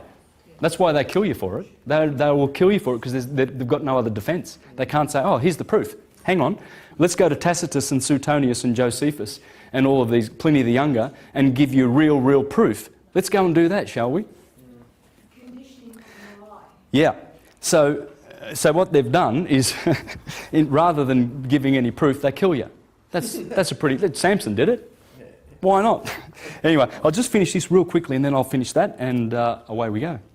What happens with those foxes? Why is Samson lighting up? I mean, would you really do that? Would you really do that? It's not really physically going to happen, is it? I mean, Samson's not really going to go and kill 30 blokes for their undies. It's not going to happen. Please, Sunday school. Good, strong pair of bonds. Yeah. Surely he could have gone down to the lingerie shop and bought some undies for his friends. Exactly, that's right. It's as simple as that. God, no, I think we need to perhaps show the life of Brian in all the 30,000 registered corporate Christian churches. Would have you found it funny when you were Jehovah? No, I found it funny. I was pretty open-minded, yeah. I did a lot of this study way back then, you know. I was reading Immanuel Velikovsky, Alexander Hislop, The Two Babylons. I was going to share something out of this. The Two Babylons by Alexander Hislop. This is an amazing volume. He wrote this in 1913, proving that Rome is Babylon Mark II. Anyway, look, I won't read it, but the fire has to do with the frost of April and Sirius coming up and everything, and they always used to burn the fields, and foxes were a part of it. It's just a solar, lunar, religious tradition. That's what Samson, with his 300 foxes, is all about. Now, in this book, I really do recommend you read that if you want to. Another good book that I want to recommend is Christian Astrology. This is from the 15th century, people. William Lilly. Christian Astrology? Christian Astrology. Chiasmus. This is a good book. It talks about the form history in the Bible. It's talking about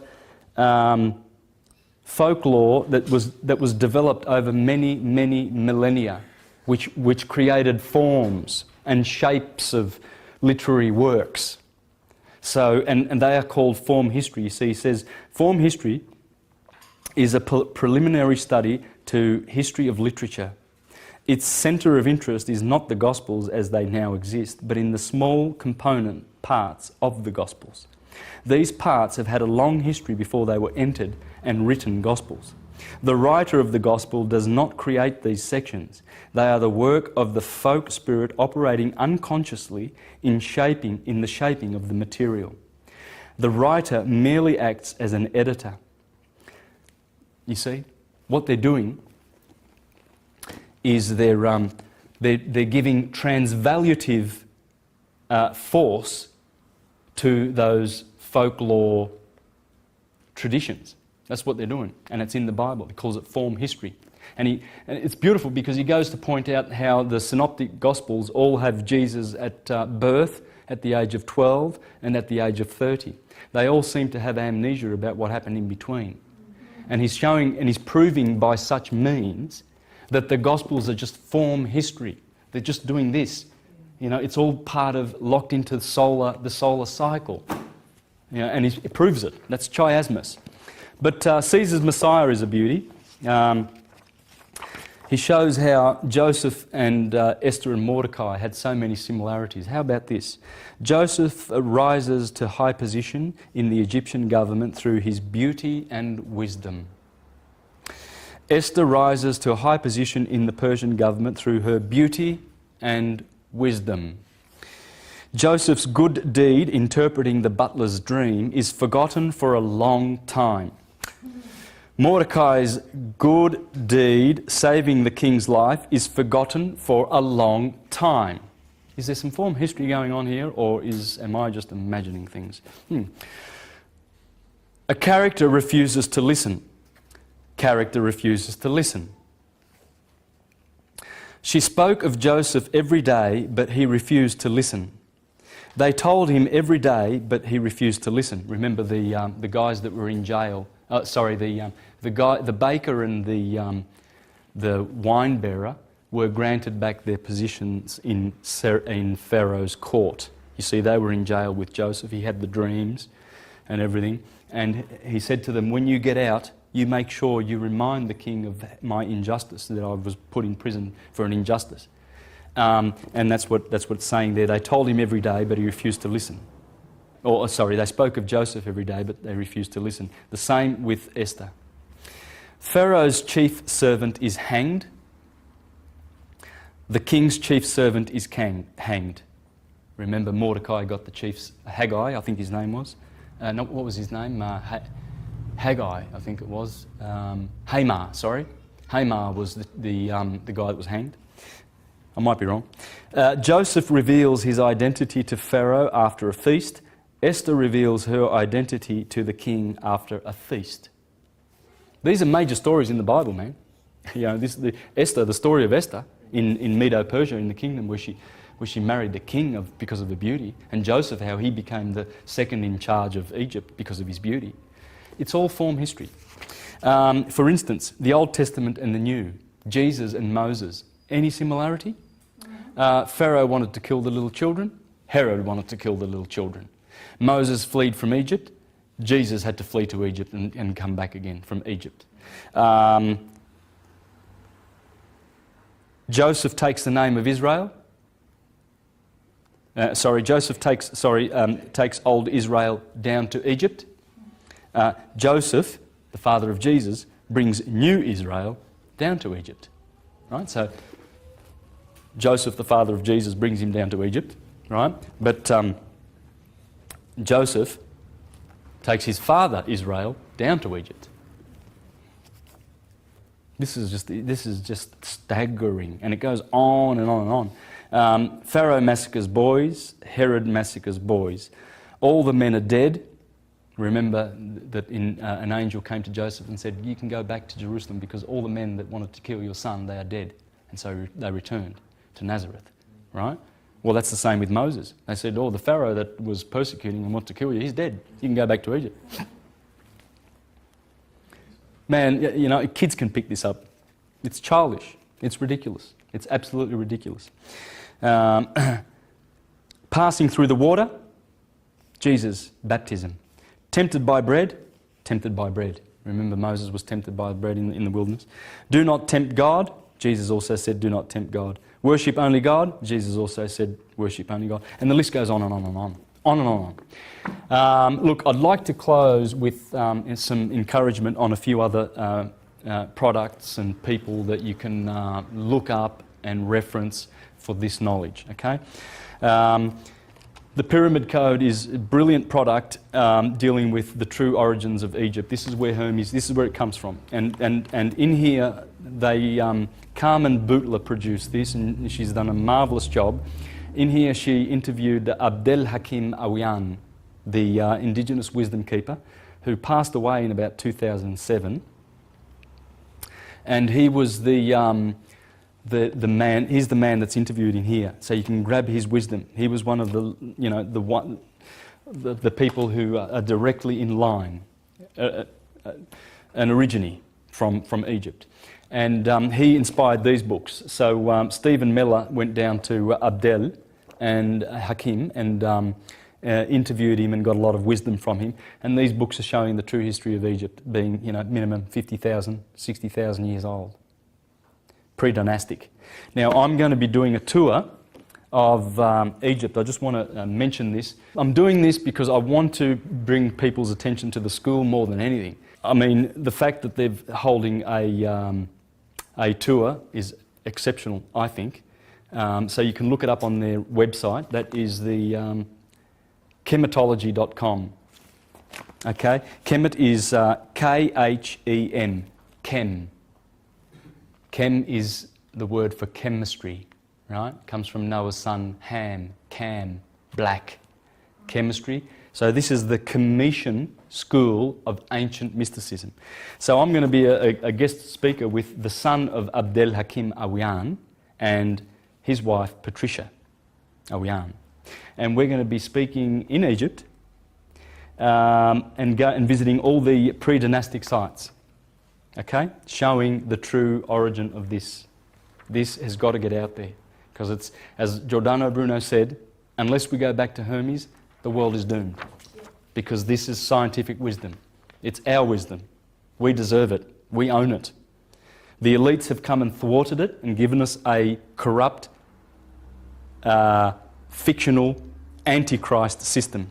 And that antichrist has been murdering people all over the world. In Africa, Christians are behind all the bloodshed with their corporations.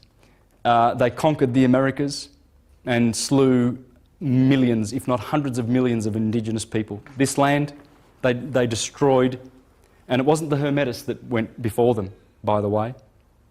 It was the Calvinists. and the Protestants.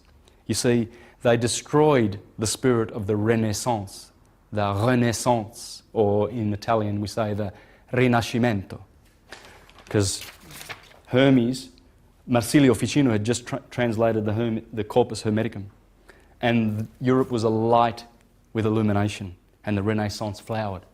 But then guess what happened? Martin Luther, bang, bang, bang, there's 90 theses, right? And they call it the Reformation. And then the Catholics quickly in the early 1500s set about the counter-Reformation and founded the Jesuits and countered the Reformation. It's just a distraction. It's just a corporate distraction from Hermes. And then the Hermetists fled to America and founded the Constitutional Republic of the United States of America. The democracy of the United States, which is a corporation, that was founded in the 1870s. And that was the Vatican. That's Vatican and elite corporations, the biggest corporation in the world, and their services are war. So they want to stop this. They want to stop this information. So the Corporation of the United States, President Barack Obama, is a war-mongering organisation. That's what it does, war. And its enemy is the Constitutional Republic of Hermes, because Benjamin Franklin, Thomas Paine, Thomas Jefferson, George Washington, they were all Freemasons. They were all Illuminists and Hermetists. Okay? So please understand the difference, and that's what we're going to be talking about. We're going to be actually discussing the pre-dynastic history of Egypt, and the truth is coming out. This truth is coming out. The day of the fiction is over. Rome has to surrender her fiction because she can't keep the lies. In fact, look, they've hoarded so many millions of books and scrolls and put them in the Vatican Library, which actually have the truth of this. And the time has come for possibly occupy the Vatican and possibly deal some justice to the cardinals and the Pope and the biggest corporation in the universe, and grab those scrolls and enlighten mankind with what's in there, because this is the stuff that is our salvation. It's the true science of as above, so below.